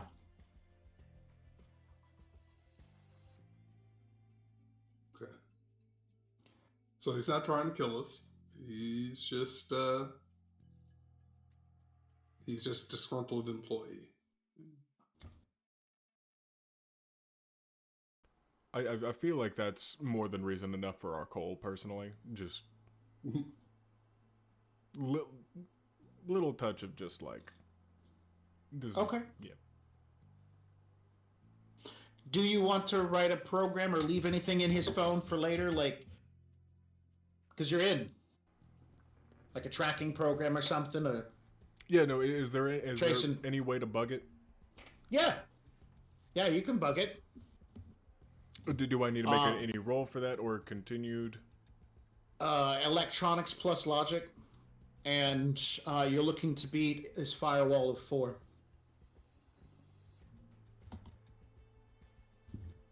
Now this would fit under computer because I have computer and hardware. Oh, then yeah, do computer. Oh, you missed it by 1. Dang. Should have gotten Grouse to help me out with that one. You still can drop 2 more dice for Grouse. That's fine. You still need 4. Got 4. Perfect. All right. So, what do you want the phone to do? I want it to. I'd like to give it a list of tags to look out for, specifically with Horizon. I'm sure he's going to be talking about Horizon a good portion. Sure. But just anything tagged Horizon or anything associated with the sort. And also specifically with any names that he may have for our group. Sure. Okay. You run through some lists and then drop that in there. It's in. So if the phone picks up any of those details, it'll send you a message going, "Hey, he just did this. Hey, he just did that." Now, somebody who's smart and another hacker can watch that happen and then can trace and burn it onto you, but you just have to be ready for when that hits the fan. Mm-hmm. Okay. So sushi rolls, blowfish sushi rolls, plum wine, sake, ocha. You guys are having a definite nice early morning kind of fixer. I'm doing a little bit of the two-step that we learned at the Texas place last night in the aisles between the tables. Okay. Sounds good. Definitely getting some relaxing in, considering there's a lot ahead of you guys. How is just since I'm generally looking at the Matrix, is there any major activity going on since we had left, or is it looking okay? Should I just roll a perception right now? You're not. I don't understand what you're asking for. You seemed rather vague. What's the OS looking like? Overwatch. The Overwatch score. Or baby monitor. Baby monitor. Oh, okay, I see what you asked. No, you're fine. The area's fine. All right. It's running around like at zeros and ones because you popped into his phone, you did what you're gonna do, you pop back out, problem solved, not a big deal, and nothing has swooped in the area. Nobody's looking around. It's just quiet. Got it. Then our Cole is drinking as well this time. Cool.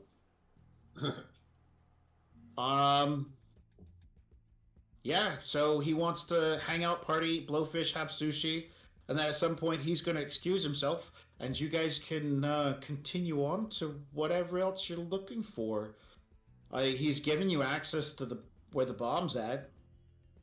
We should definitely go look for bombs after we've been drinking at 9 a.m. This sounds like a great idea. Let's go. Probably need to take a nap. Sleep this off a touch. No, we should go right now, Steel. I'm telling you, you gotta strike while the iron is hot. You gotta be loose, right? You gotta be loose when you're dealing with the bombs, because if you got too much tension, nah, man. Boom, you know. Look, we gotta be going into this. There's a mighty good chance that this is a trap walking in here. Yeah. And we should be at our best. Yeah, that's what you wait. That's what you wait for. You just wait for the bomb to explode. Yeah, there's a name for that. It's called a time bomb, and then our Cole passes out on the table.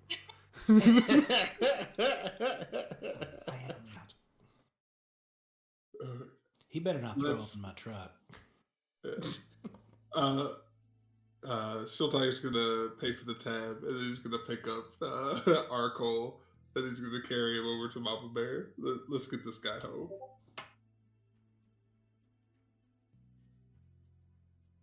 Yeah, once he wakes up, we'll have him take a look at the place, and I'll send some recon over. Okay. Eyes on the place. All right.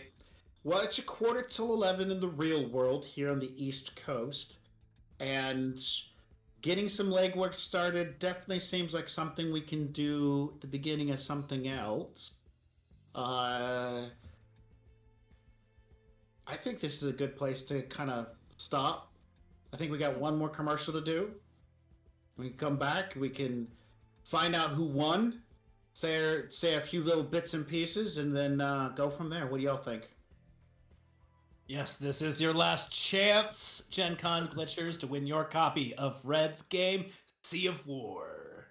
Don't forget to drop that hashtag REMPC in the chat, and we will select a winner. That winner will be reached out via Twitch Whispers.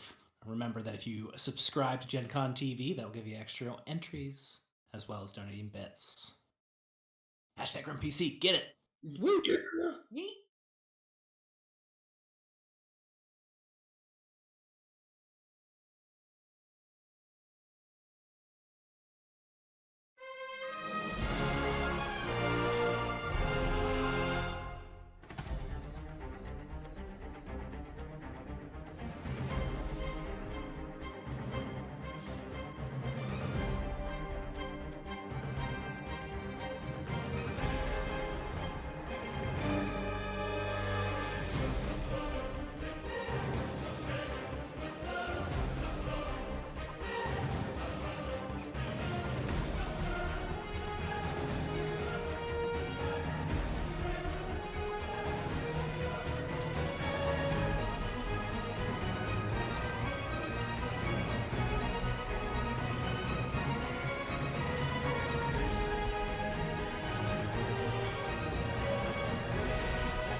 Can I just ask, what does a summoning tea kettle look like? Oh, a summoning tea kettle.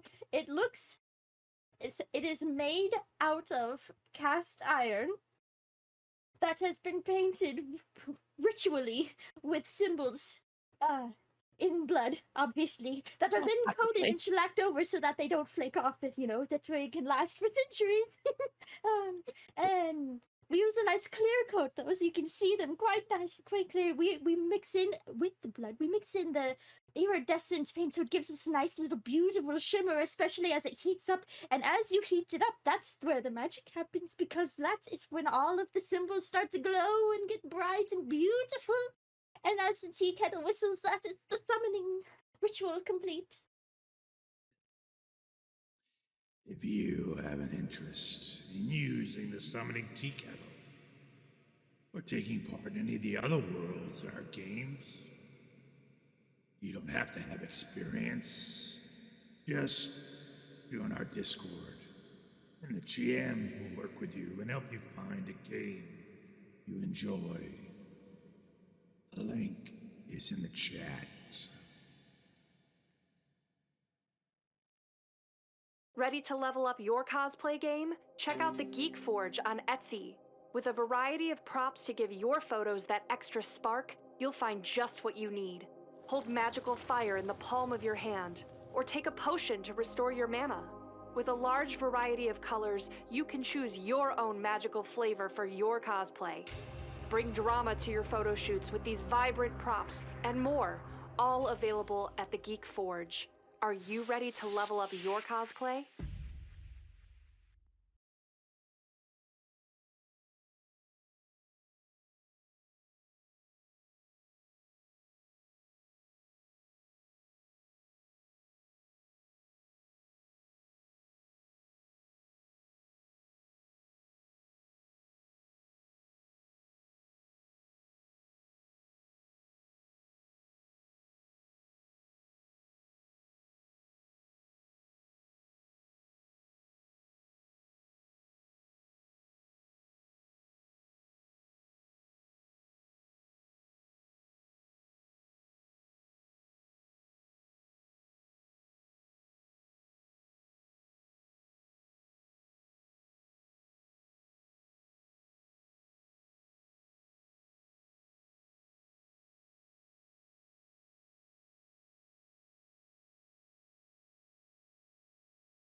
All right. Welcome back, Gen Con Glitchers. We are going to announce the winner of the copy of Sea of War. And our winner tonight is Duarez1. Check the chat in case I pronounced it incorrectly. But you are the winner of Sea of War. Keep an eye on your Twitch Whispers. That's where we will reach out to you.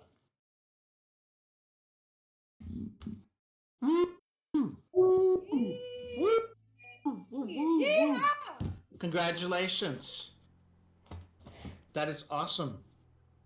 So, recap for tonight.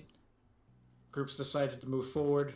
They're going to keep doing the job because they're getting paid, because they feel it's the right thing to do. Johnson is kind of like on their side with this, so he's already turned over the information he has. You know, there was lots of questions, a little bit of decent amount of conflict as the players had a chance to kind of like talk and bring in bits and pieces of themselves as they study deep into like what it means to do the hooding versus, you know, the job. And a lot of other good questions came about, as well as, you know, players had a chance to let their hair down and do some partying. I normally award 3 to 5 karma. Definitely with some good role playing tonight. I'm going to award 6 karma for everything. There were some really good moments. And lots of really good like little story bits from Arcole. Like last time, if you watched last session, Steel Tiger had this really good like moment too. So I mean, you guys have definitely got a good vibe going. And our next session is in about 2 weeks, and I look forward to having everybody back because I look forward to seeing how you guys really start digging into this complicated legwork on a job you literally know nothing about, while using work visas to pretend to be normal blue-collared workers sneaking into a high security. Wow, it's going to be great. It's going to be, yes. You gotta steal a bomb. You're gonna steal a bomb. Like, seriously. Where are you gonna put it? You gotta think of these things. You can't just put it in a lunchbox and be like, that's okay. Like, questions. That was my idea, too. Put it on a lunchbox full of C4. Nobody would think. I'm sure somebody. Wait, a disco ball. We could put it in a disco ball. That would be fun. Ooh. You know, I'm not or gonna say pinata. You get to choose. You get to choose. You get to figure it out. However you guys want to do it. But in about 2 weeks, we're gonna definitely delve into those questions. So tune in at that point in time for the next Emerald Glitch. Other than that, I want to say goodnight. Does anybody got anything they need to pitch before we go? Ooh. Any DMs need plugging currently? I'll plug myself. I'm running Shadowrun and other games. Oh, yeah. Braveheart. Hey, if you like what I do and you want me to be your GM, do something. What's the thing I want them to do? You want to go to roughmagicgames.com. Yeah! And reach out to us to book a game. Roughmagic.com. Yeah, roughmagicgames.com. If you want to play some tabletop role-playing games, you don't have the time to be the game master yourself, or you don't have a friend that is willing to do the work, you can reach out to us, and we'll do it for you in a professional, fun, and entertaining manner. Yeah, and there's more than one person in this game that does all that stuff. So, like, Christian, don't you run games?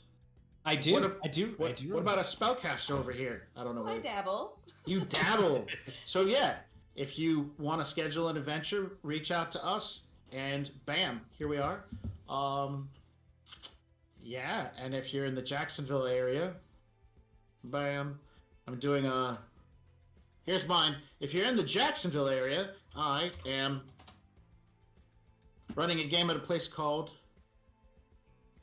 Oh, that's right. They don't allow me to do stuff.